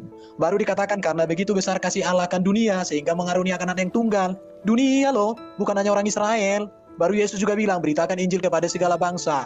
Jelas sekali ya. Jadi masalahnya ayat itu tidak dibaca utuh. Yang berikut, yang membaca ayat itu, dia pikir bahwa ayat Alkitab hanya itu. Itu yang membuat jadi tidak nyambung. Oke, lanjut Bro Justin. Ya, bisa di-pause waktunya. Saya mau tunjukkan data ya. Oke, saya lihat ya. Ya, Yohanes 8 ayat 51 tadi kan berhubungan dengan Yohanes 11. Kalau Anda baca minimal itu kitabiah ya, jangan ayatiah atau perikopiah. Gini ya, jawab Yesus ya, akulah kebangkitan dan hidup. Barang siapa percaya kepadaku, ia akan hidup walaupun ia sudah mati. Dan setiap orang yang hidup dan yang percaya kepadaku tidak akan mati selama-lamanya. Percayakah engkau akan hal ini? Nah, mereka menjawab percaya. Nah, saya mau bacakan dulu, waktunya jangan di ini dulu. Kita mundur ke Yohanes 8 ayat 3 ya. Ini belajar Alkitab ya. Yohanes 3 ayat 3. Yesus menjawab, karena orang Israel tahu ya kerajaan Allah. Aku berkata kepadamu, sesungguhnya jika seorang tidak dilahirkan kembali, ia tidak dapat melihat kerajaan Allah. Kata Nikodemus dan seterusnya. Ayat 5. Aku berkata kepadamu, sesungguhnya jika seorang tidak dilahirkan dari air dan roh, ia tidak dapat masuk ke dalam kerajaan Allah. Jadi, oke ya, saya bacakan satu ayat lagi supaya sekalian nanti waktu ini dijalankan. 1 Yohanes 3 ayat 8. Ini bicara tentang kelahiran baru, syarat untuk hidup kekal. Nah ini ya, 1 Yohanes 3 ayat 9. Setiap orang yang lahir dari Allah tidak berbuat dosa lagi, sebab benih ilahi tetap ada dalam dia, dan seterusnya. Oke, jadi gini, silakan waktu dijalankan. Jadi yang Pak Erben sampaikan tadi jelas membantah apa yang kau maksudkan dalam pikiranmu, seolah-olah kematian itu maut itu hanyalah konteksnya kematian fisik. Tidak. Di dalam iman Kristen, kematian itu bukan bicara hanya fisik, tapi kematian roh dan kematian kekal. Fisik dan roh akan disatukan dan dihukum selama-lamanya. Kematian itu artinya keterpisahan dari Allah. Nah, yang Yesus lakukan adalah memulihkan hubungan antara Allah dan manusia. Tapi itu harus diawali dari melepaskan dosa asal, dosa kutukan itu di dalam daging manusia. Makanya di Ibrani 2 ayat 14 itu dikatakan, anak-anak darah dan daging, itu yang dari situ dulu prosesnya. Kemudian setelah kutuk itu dilepaskan, manusia memiliki kekudusan sebenarnya. Kematian itu bukan dianggap sebagai hukuman. Lalu kemudian manusia itu akan dilahirkan dari roh, dalam roh karena percaya kepada Yesus Kristus. Jadi orang Kristen mampu menjelaskan kematian secara fisik, kematian secara roh, dan kematian secara kekal. Kami sudah saat ini mengalami kehidupan kekal secara roh. Barang siapa yang beriman kepada Allah di dalam diri Yesus Kristus, maka keselamatan itu akan kami terima. Jadi ini yang Anda tidak paham tentang hal ini.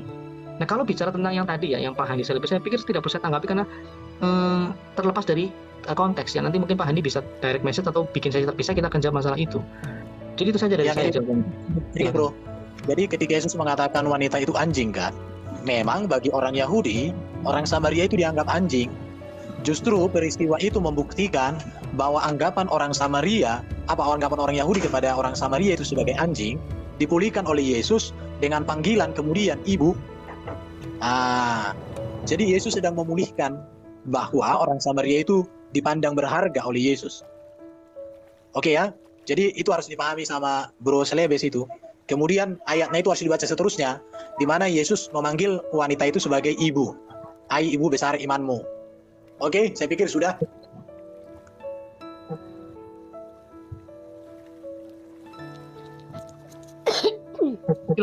Sedikit lagi, lumayan masih 20 detik. Oke, jadi ikutlah Yesus yang memulihkan pemikiran yang negatif menjadi positif. Ya, saya mau soroti tadi yang ini, Bro Juma. Aku ayat dari surat Al-Juma itu yang kamu sebutkan tadi, Bro, yang menyucikan itu Muhammad atau ayat-ayat yang dibaca Muhammad? Iya benar. Ayat-ayat Quran itu cukup? Iya betul. Iya. Oke, cukup. Yang Silakan menguji ditanggapi 3 menit. Muhammadnya ya. Oke, cukup Aku baca. teman-teman ya.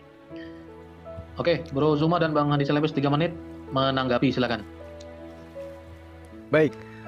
Jadi gini, ketika saudara mencoba menutupi apa yang ada di dalam Yohanes 5 nomor 8, Yohanes 8 nomor 51, itu tidak akan bisa kemudian Anda lolos dari sana. Artinya gini, roh seseorang itu tidak akan pernah mengalami maut. Roh itu selamanya hidup. Yang dimaksud di sini adalah kematian jasad, Bung.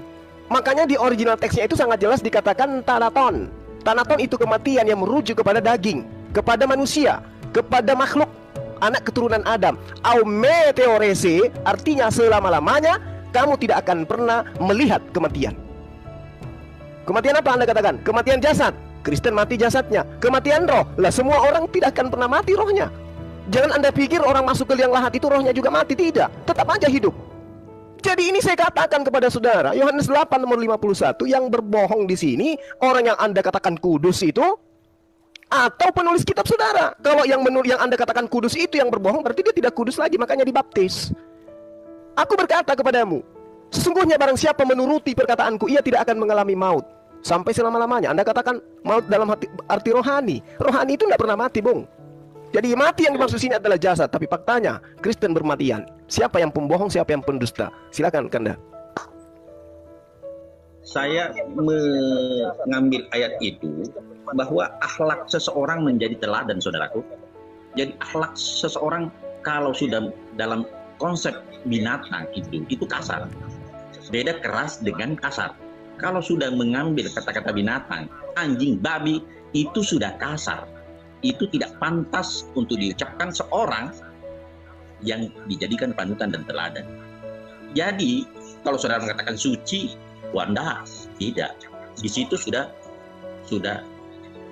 lari dari kesucian karena akhlaknya tidak mencerminkan seorang yang pantas untuk dijadikan panutan dan teladan dalam hal berkata-kata, dalam hal bersikap.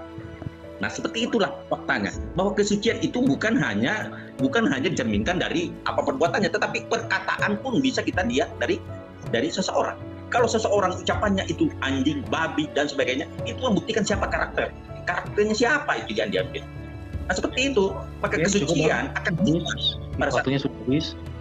Ya, ditutup tanggapannya teman-teman Kristen 3 menit, silakan. 3 menit tutup tanggapan, silakan. Ini sudah babak yang ketiga. Silakan. Saya mau open cam, boleh? Ya, boleh. Ya, ini pelajaran memahami teks ya, bahasa Yunani ini ya. Saya mulai ya. Thanatos itu di sini dilihat ya. Ya penggunaannya ya, death kematian, physical or spiritual. Ya, lihatnya physical or spiritual death. Ya, figuratively, secara figuratif, separation from the life. Lihat, salvation of God forever by dying without first experiencing death to self to receive his gift of salvation. Jadi Anda itu salah memahaminya, atau Anda memang sengaja memelintir. Di tempat kami yang suka memelintir itu iblis laknatullah. Itu terkait kisah kepada Adam dan Hawa ketika iblis itu memelintir ayat-ayat Alkitab, ayat firman Tuhan, bukan ayat firman Tuhan, perkataan firman Tuhan terhadap Hawa. Iblis juga memelintir, sukanya melintir, tapi saya nggak mau membahas iblis ya. Jadi marilah jangan menjadi iblis dengan suka memelintir, bro. Di sini jelas. Oke? Jadi saya pikir dari saya itu dulu. Saya pikir nggak ada perkembangan di diskusinya ya. Dari tadi tidak mampu menjelaskan, membuktikan bahwa Yesus itu berdosa. Ya. Jadi kesaksiannya terlalu banyak, bahkan Quran sendiri menyaksikan itu. Mau saya buktikan? Saya nggak enak lah, masa saya lebih Islam dari kalian? Kan nggak mungkin. Kalian yang lebih Islam, kalian buktikan mengapa Allah itu menganugerahi Yesus itu Al-Masih, katakanlah. Berarti kan Yesus itu famous, terkenal. Dari saya itu, Pak Irfan silakan. Bahkan kalau Bro Juma membaca ayat yang tadi secara utuh, itu lebih menggemparkan lagi, karena Yesus ngomong di ayat 56, Abraham bapamu bersuka cita bahwa ia akan melihat hari-hariku, dan ia telah melihatnya, dan ia bersuka cita. Luar biasa, kenapa? Karena Yesus sudah ada sebelum Abraham ada di sini. Ya. Kenapa? Karena Yesus itu sebelum dia menjadi manusia, dia sudah pernah teofani, tapi itu bukan topik kita malam hari ini. Jadi saya hanya menegaskan memang bahwa Yesus ini adalah wow dan wow, luar biasa. Jadi ikutlah kepada Yesus yang memang memberikan hidup yang kekal, memberikan kemenangan atas maut, bukan yang ada di dalam maut. Oke, saya pikir udah jelas sekali yang disampaikan sama Bro Justin tadi tentang Yohanes itu tadi ya. Ya, jadi tidak akan mati selama-lamanya, memang demikianlah artinya. Masih ada waktunya? Habis? Ah, udah habis.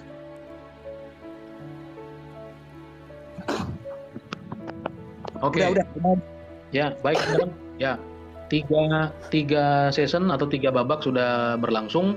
Kita akan ke babak terakhir teman-teman sebelum closing ya. Sebelum closing. Jadi gini, tolong dijawab karena memang tadi nanti akan ke situ-situ saja ya, akan ke situ-situ saja bahan diskusi teman-teman. Saya harap babak ini teman pertanyaannya akan saya berikan sama ya teman-teman. Mengapa Yesus itu suci dan mengapa Muhammad itu tidak suci? Begitu juga dengan teman-teman yang muslim ya. Begitu juga teman-teman yang muslim, mengapa Muhammad itu suci dan Yesus itu tidak suci dan pasti tidak suci. Ya, bisa dipahami pertanyaannya teman-teman kira-kira? Karena kalau tadi di sana itu udah stuck gitu. Ya, ada yang dijawab, ada yang tidak dijawab. Tapi di babak terakhir ini sebelum closing statement, silahkan dijawab dari teman-teman Kristen, Yesus pasti suci dan Muhammad tidak suci. Begitu juga dengan teman-teman Islam, Muhammad yang suci dan Yesus pasti tidak suci. Mengapa?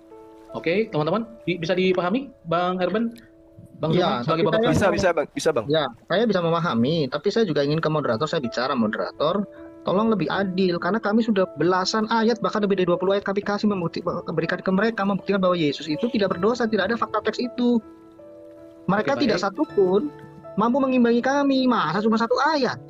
Muhammad itu pemulti tafsir, saya pikir moderator harus adil dong, saya nggak terima kalau gitu. Silakan. Ya, baik. Saya harap ya, sabar teman-teman. Kita harap di season ini teman-teman kalau memang datanya sudah di luar kepala, nanti saya bantu bukakan, tinggal disebut aja, waktunya saya pause. Ya, seperti itu. Saya harap babak terakhir ini lebih tajam lagi argumentasinya dan pertanyaannya betul-betul dipertajam sekali lagi. Ya, teman-teman ya. Oke, saya mulai dari saya mau bertanya sama Bro Juma dari surat Al-Jumu'ah ayat. Oke, bentar Bang. Ya. Berarti ini pertanyaan teman-teman ini ya, teman-teman Kristen yang bertanya ya.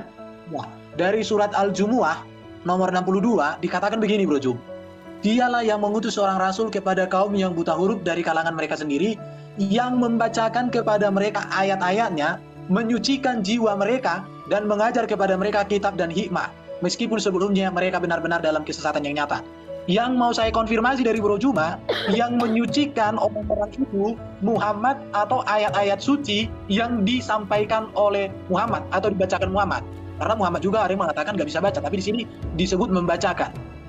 Mohon Bro Juma konfirmasi, yang menyucikan itu Muhammad atau ayat-ayat kitab yang dibacakan. Terima kasih.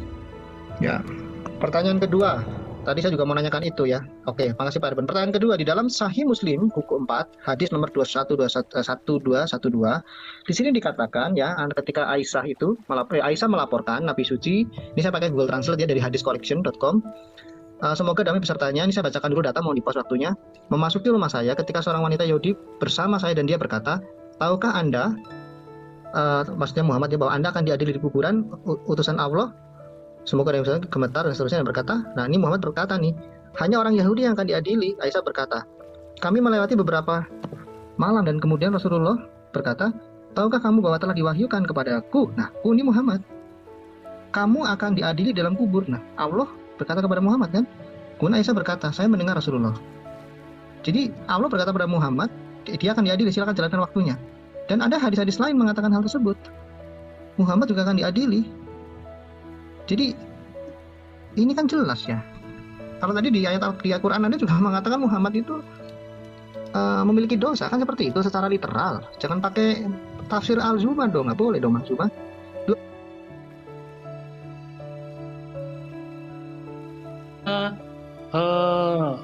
1,5 menit lagi Bang. Kan Pak Irwan mau bertanya pertanyaannya? Ya pertanyaannya sebenarnya gini ya. Aku ada baca hadis Bu. Ada beberapa hadis ini tentang Nabi Muhammad dengan Aisyah. Katanya masih main boneka Bro. Menurut Bro Juma itu gimana itu? Apakah itu bisa dijadikan acuan seorang yang suci atau bagaimana? Saya hanya bertanya karena ada Sahih Bukhari volume 7 buku 62 nomor 64, Sahih Bukhari volume 7 62 nomor 65, nomor 88 dan seterusnya. Sahih Bukhari ada. ada juga ini beberapa Sahih Muslim juga ada, ya, Sunan Abu Daud nomor 409 dan seterusnya. Bro Juma lebih tahu lah itu. Saya hanya bertanya itu, bagaimana Bro Juma menjelaskan itu sebagai teladan kesucian untuk kita di masa kini? Karena Bro kan seorang pengikut Nabi itu, ya Bro lah aku tanya, aku hanya bertanya aja. Terima kasih Bro Juma, thank you. Ya, saya tambahkan, dan juga ada beberapa ya, seperti berperang, membunuh, terus. Udah clear. Waktunya udah habis. Bang Justin, waktunya udah habis. Silakan 5 menit dijawab teman-teman Muslim, silakan. Ya, yang pertama pertanyaan saudara. Bismillahirrahmanirrahim. Bang Hadi. Iya. Suara saya kedengaran nggak nih? Cek. Dengar, aman. Oke. Jawabannya yang belum kedengaran, silakan. Ya, jadi Al-Jum'ah itu jelas mengatakan bahwasanya Rasulullah Muhammad SAW itu mengajarkan kepada umat manusia bagaimana manusia itu kemudian bisa suci, gitu loh. Makanya ketika saudara bertanya, apakah ayat-ayat ini yang mensucikan dia?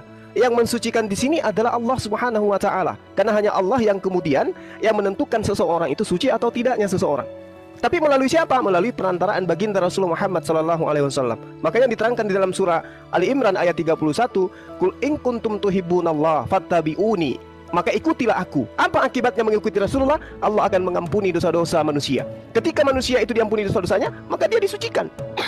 Rasulullah Muhammad SAW melalui dia manusia disucikan. Dengan cara apa? Dengan mengikuti sunnah dan mengikuti ajaran-ajaran beliau. Ini yang kemudian diajarkan oleh Rasulullah Muhammad SAW melalui Al-Quranul Karim dan juga hadisnya. Jadi tidak mati di tiang salib dia, mati terkutuk, enggak. Dia hanya mengajarkan seperti ini yang haram, ini yang halal, ini yang makruh. Suci manusia itu ketika dia mengikuti anjuran beliau. Fattabi'uni. Jadi tidak ada yang mati di atas tiang salib lalu kemudian terkutuk. Nah, lalu kemudian ketika Anda bertanya tentang hadis-hadis seperti itu, saya katakan kepada saudara, bagaimana mungkin kemudian baginda Rasulullah Muhammad SAW itu dijadikan Allah sebagai alat untuk mensucikan manusia, kalau dirinya sendiri itu tidak suci. Jadi hadis yang Anda bawa terkait apa yang dikatakan oleh orientalis barat bahwa dia itu adalah seorang yang cinta terhadap anak-anak, itu tidak ada data akuratnya. Hadis yang kau bawa itu hadis lemah, hadis bahkan maudhu. Ya. Bahkan maudhu. Adapun hadis yang sahih yang menerangkan itu dikatakan bahwasanya Rasulullah Muhammad SAW menikah. Tapi nanti setelah usia yang lanjut, usia asal dia menikah, barulah kemudian dia serumah dengan Siti Aisyah. Dan coba lihat, ada nggak orang yang hidup sesaman beliau yang menghujat pernikahan beliau dengan Siti Aisyah? Kecuali kalian aja yang ribut tentang itu. Tapi orang sejazirah Arab mencontohi beliau. Tidak ada kemudian yang mengatakan beliau itu mencemarkan diri dengan perbuatan yang tidak baik sesuai dengan tuduhan yang Anda bawa. Sesuai dengan apa yang Anda uraikan bahwa hadisnya seperti ini dan seperti itu. Buktinya sejazirah Arab menjadi makmumnya. Kalau Anda mengatakan beliau adalah jago perang, dan dia kan sudah dinubuatkan dia harus sama seperti Musa, bos. Bukan justru dia yang dibunuh. Dia yang harus menegakkan hukum Tuhan di atas muka bumi ini. Bukan justru dia yang dibunuh, lalu hukum-hukumnya digantikan dengan hukum yang dibuat-buat. Itu yang perlu Anda pahami. Jadi dari saya katakan kepada saudara bahwa Rasulullah Muhammad SAW tidak mungkin digunakan oleh Allah untuk mensucikan manusia kalau dia sendiri tidak suci. Silakan, Kanda Fusaimah. Jadi bukti kesucian Rasulullah kita bisa lihat dari apa yang dia bawa.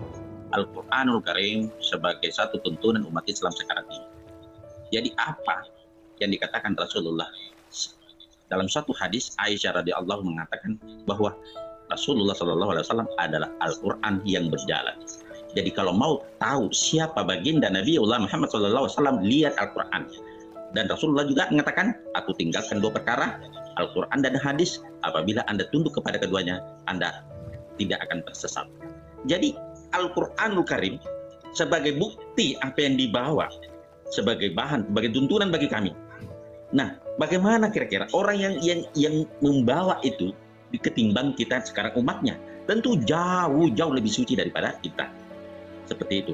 Jadi lihat apa yang dia bawa. Coba pelajari. Ada tidak kekurangan yang Anda temukan di dalamnya? Tidak ada. Tuntunan, akhlak, bagaimana berhubungan dengan Allah, bagaimana berhubungan sama manusia, bagaimana berhubungan dengan alam, bagaimana berhubungan dengan binatang, menyembelih binatang pun harus dengan cara yang sopan. Itu semua ada tuntunannya. Sehingga dalam Islam, hidup itu ada SOP-nya. Jadi orang yang berjalan dengan standar operasional prosedur, tentu yang mengikuti SOP itu, insya Allah, itulah kesucian, itulah kebenaran, itulah hakikat. Oke. Nah kalau tidak ada suci, yang mana mau dijadikan dasar bahwa itu suci? SOP-nya mana? Seperti Bang Andi, itu. waktunya udah habis, nanti 3 menit. Nanti 3 menit dipakai menanggapi balik. Oke, ditanggapi pertama, Bang Herbert.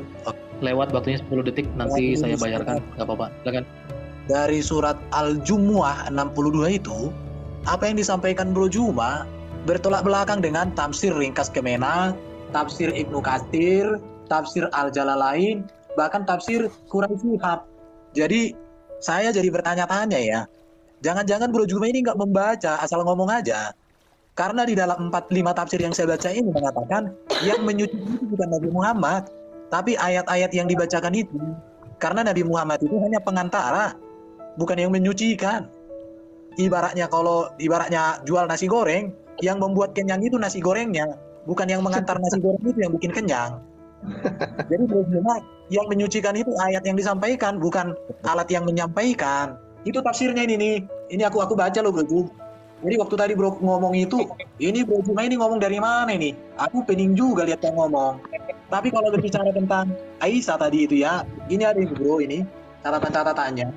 Tapi ya aku karena mengatakan itu, kalau dikatakan ada nggak orang keberatan dengan kehidupan baginda begitu? Ya sekarang aja kalau saya ngomong ibaratnya fatal Bro, dilaporkan ya aku ke polisi Bro. Apalagi kalau di zaman Nabi ya bisa lebih keren lagi kan? Kita nggak tahu lah. Tapi orang-orang bisa mungkin memikirkannya lah. Tapi nggak usah dibahas lah itu, udah cukup. Oke laju Bro Justin, cukup aku. Ya, saya mau pakai coba studi perbandingan ayat ya. Ini mohon di pause waktunya. Jadi di surah Yusuf, surah 12 ayat 29 ya. Ini dikatakan di sini wastagfiri ya, lisambiki tuh. Itu mohon ampunlah atas dosamu. Ya silakan dijalankan waktunya. Ternyata kata yang sama juga digunakan di surah 48 ayat 2 tadi. Nah, ini ya. Ini. Ini nggak dijawab masalahnya, malah jadi maaf agak ngeles ya. Nih, surah 48 ayat 2 tuh. Ya. Di situ dikatakan memberikan ampunan atas dosamu gitu loh. Jadi ini memang berdosa begitu ayat ini tuh, agar Allah memberikan ampunan kepadamu Muhammad atas dosamu yang lalu yang akan datang. Nah tadi menyambung yang Pak Edben sampaikan gitu ya. Ya benar, teologi nasi goreng lah, atau dokter lah, obat. Ketika dokter itu mengirimkan obat melalui kurir, yang kamu minum kan obatnya, masa kamu minum kurirnya? Kurirnya terbirit-birit larilah, dasar gelo.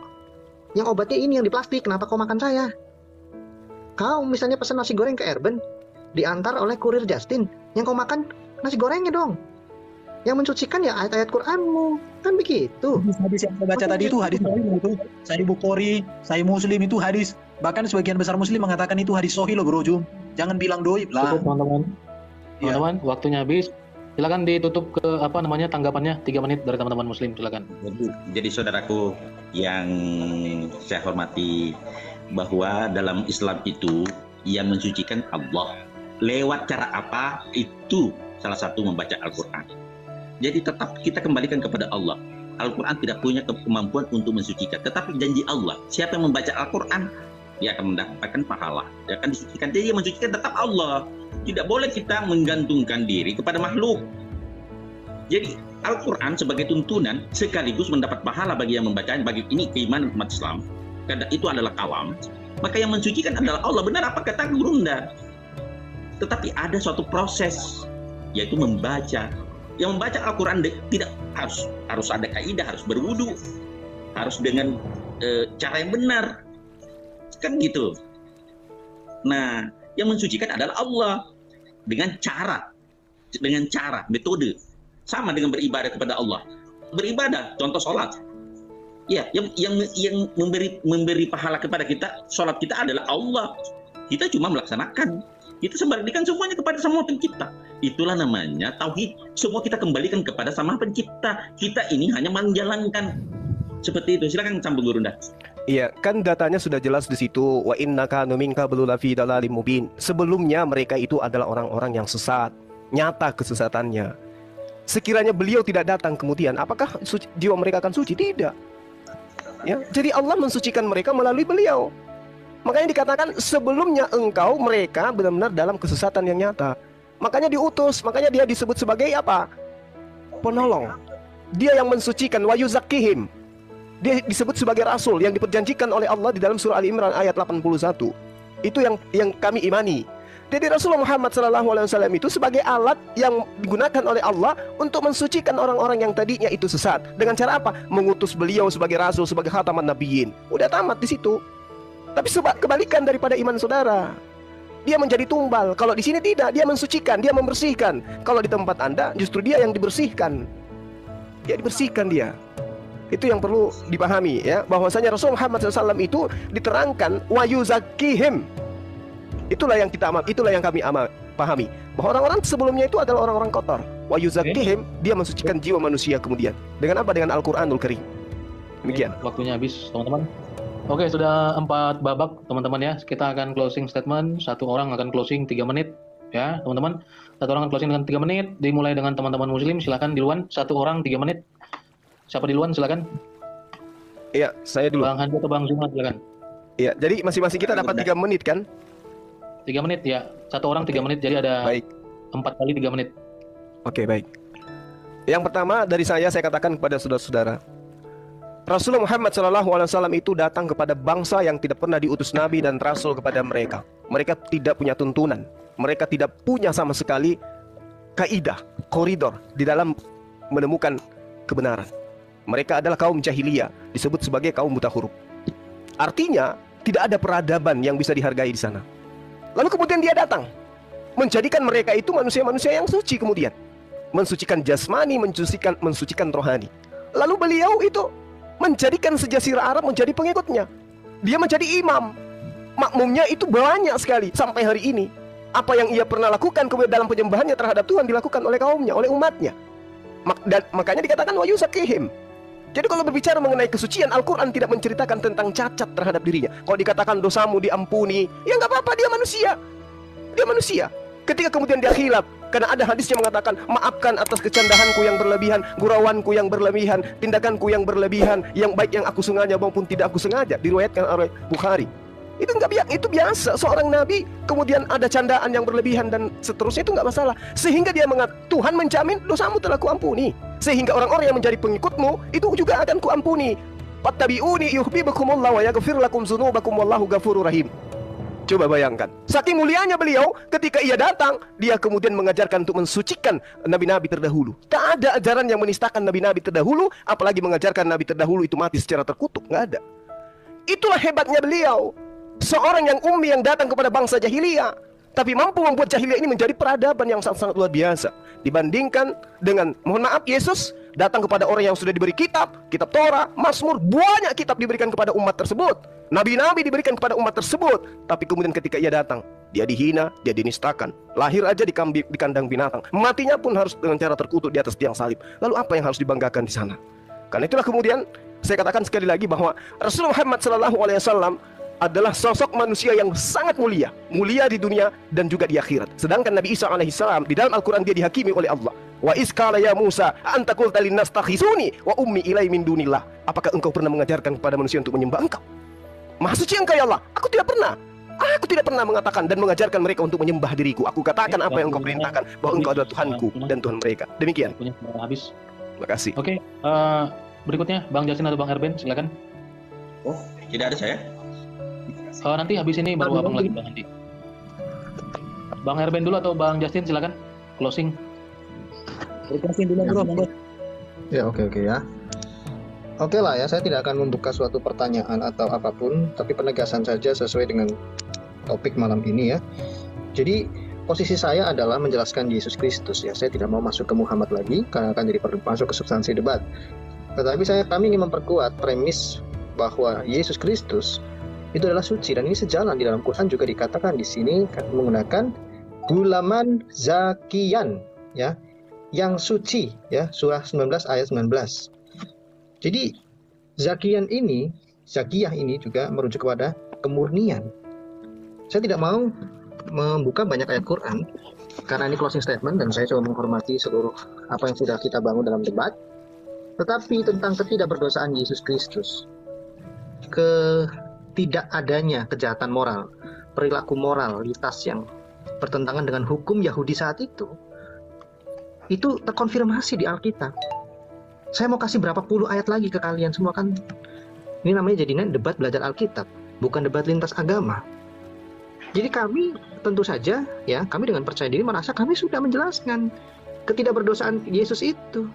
Karena dia bukan hanya Yesus saja, tapi dia adalah Kristus atau Al-Masih yang dijanjikan.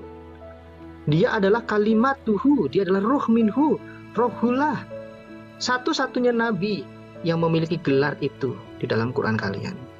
Di dalam iman Kristen, Yesus sangat dimuliakan. Dia bukan hanya nabi, imam, raja, tetapi dia adalah sang firman Allah. Dia adalah sang logos itu. Ya, saya akan buka ayat ya. Di Lukas 2 ayat 32. Saya tidak perlu membahas lagi tentang kesuciannya, tapi dikatakan di sini Lukas 2 ayat 32, yaitu terang yang menjadi penyataan bagi bangsa-bangsa lain dan menjadi kemuliaan ya bagi umatmu Israel. Jadi dia adalah menjadi penyataan, tanda, wahyu. Wahyu dari Allah tentu adalah suci, seperti yang tadi kamu sampaikan. Ayat-ayat suci Quran menyucikan, iya. Wahyu Allah, Yesus sang logos itu juga menjadi terang, menelanjangi manusia dari dosanya, menyucikan. Kalian memahami itu 600 tahun sebelum Islam ada, kami sudah paham siapa Yesus. Ya, saya harap kalian tidak salah paham juga.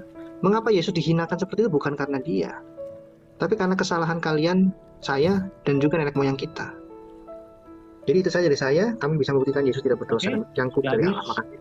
Oke, silakan Bang Handi Salabes, silakan 3 menit dari Gus Ida. Bahwa Rasulullah datang ke muka bumi ini mengajarkan kesucian. Yang pertama, kesucian dalam akidah. Inilah nenek moyangnya dosa pada saat kondisi salah dalam memilih sembahan. Itulah ajaran yang kami jadikan patokan. Qul huwallahu ahad, Allahu samad, lam yalid walam yulad walam yakul lahu kufuwan ahad. Itu kemurnian dalam akidah. Itu satu. Yang kedua, laqad kana lakum fi Rasulillah uswatun hasanah. Jadi setelah akidah, bagaimana akhlak? Akhlak kepada Allah, akhlak kepada Rasulnya, akhlak kepada sesama manusia, bahkan akhlak kepada binatang dan kepada lingkungan. Semua dijelaskan di dalam Al-Quran. Dan yang ketiga, ada tuntunan, ada hukum-hukum yang harus kami imani, yang harus kami jalani, mulai dari tidur sampai tidur lagi. Ada tuntunan, ada step by step hukum-hukum yang mengajarkan kami tentang bagaimana melaksanakan sesuatu. Inilah 3 kaidah yang dibawa oleh Rasulullah, sehingga insya Allah dengan mengikuti ajaran-ajaran beliau, kita juga menjadi suci insya Allah. Dan pasti bahwa satu sifat Allah adalah Maha Pengampun, maka diajarkanlah kepada kami untuk senantiasa bertaubat kepadanya. Astagfirullahaladzim allazi la ilaha illa huwal hayyul qayyum wa atubu ilaih.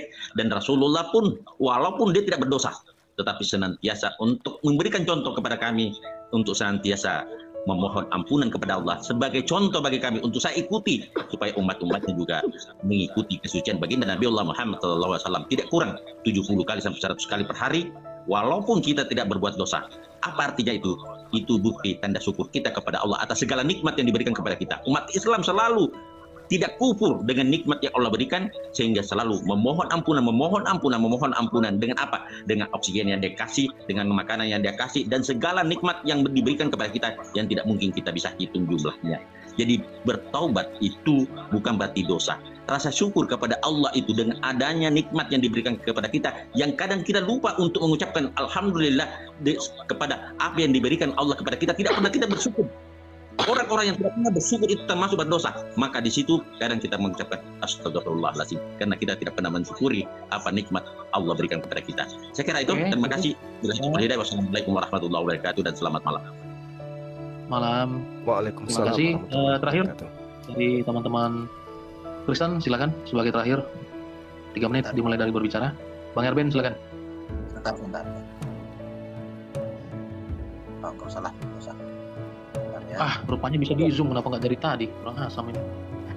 Oke ya, jadi yang pasti bahwa Yesus itu tidak berdosa terbukti di dalam Alkitab.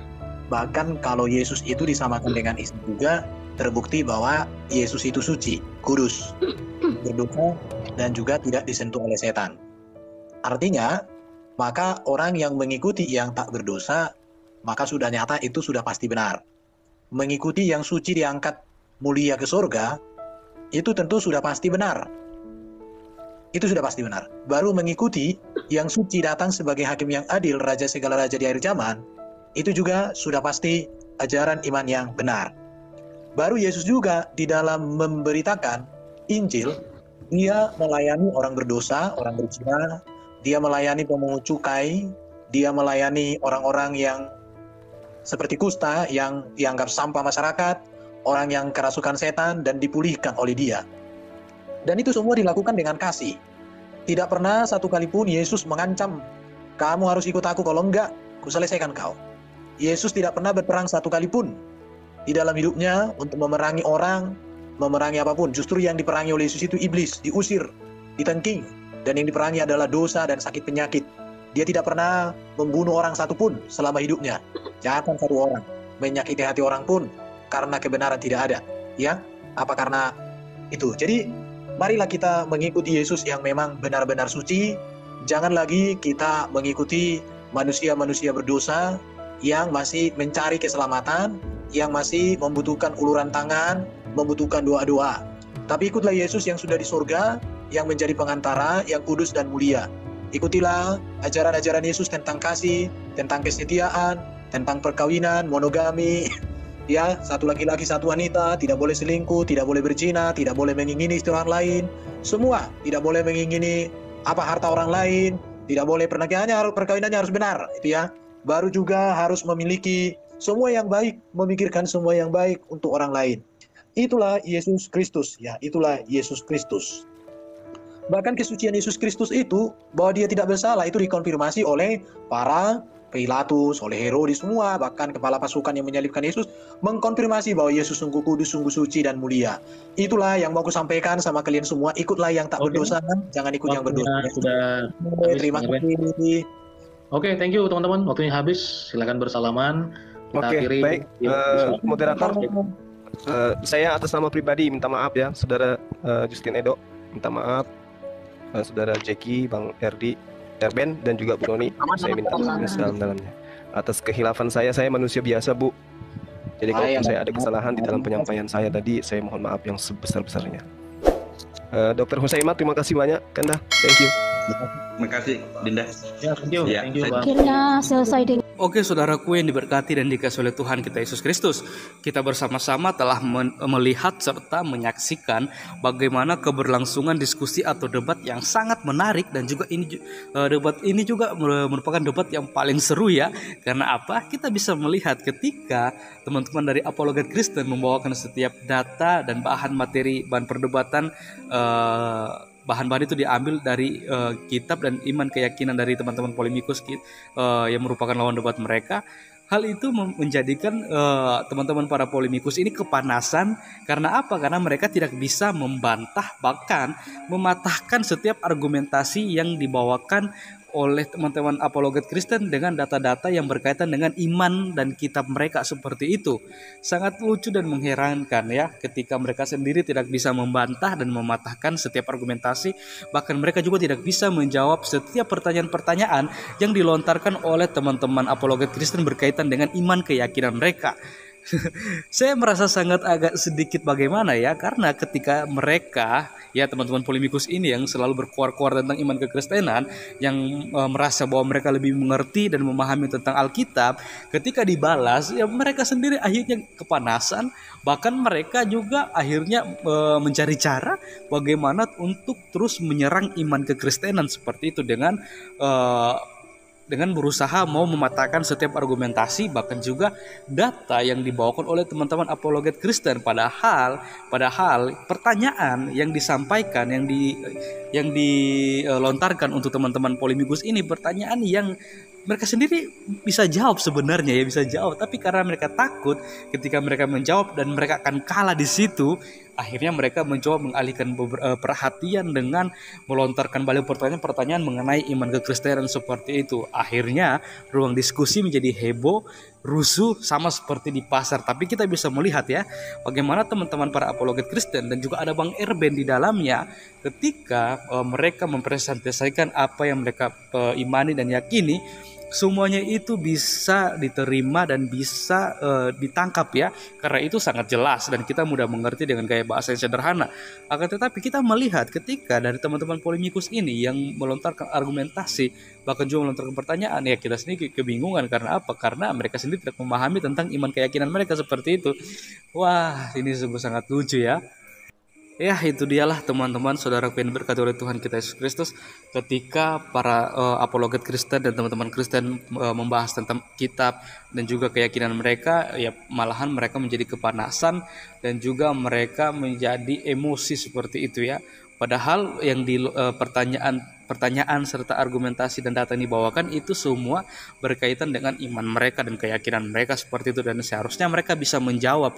Tapi ya itulah, pada akhirnya kita bisa melihat mereka banyak ngelak dan juga mencari cara alasan untuk membalikan keadaan seperti itu.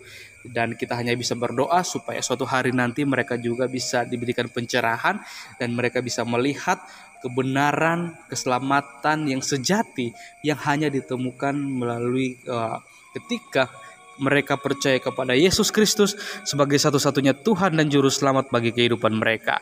Oke teman-teman, sekian video dari saya hari ini. Sampai berjumpa di video saya selanjutnya. Dan Tuhan Yesus memberkati kita semua.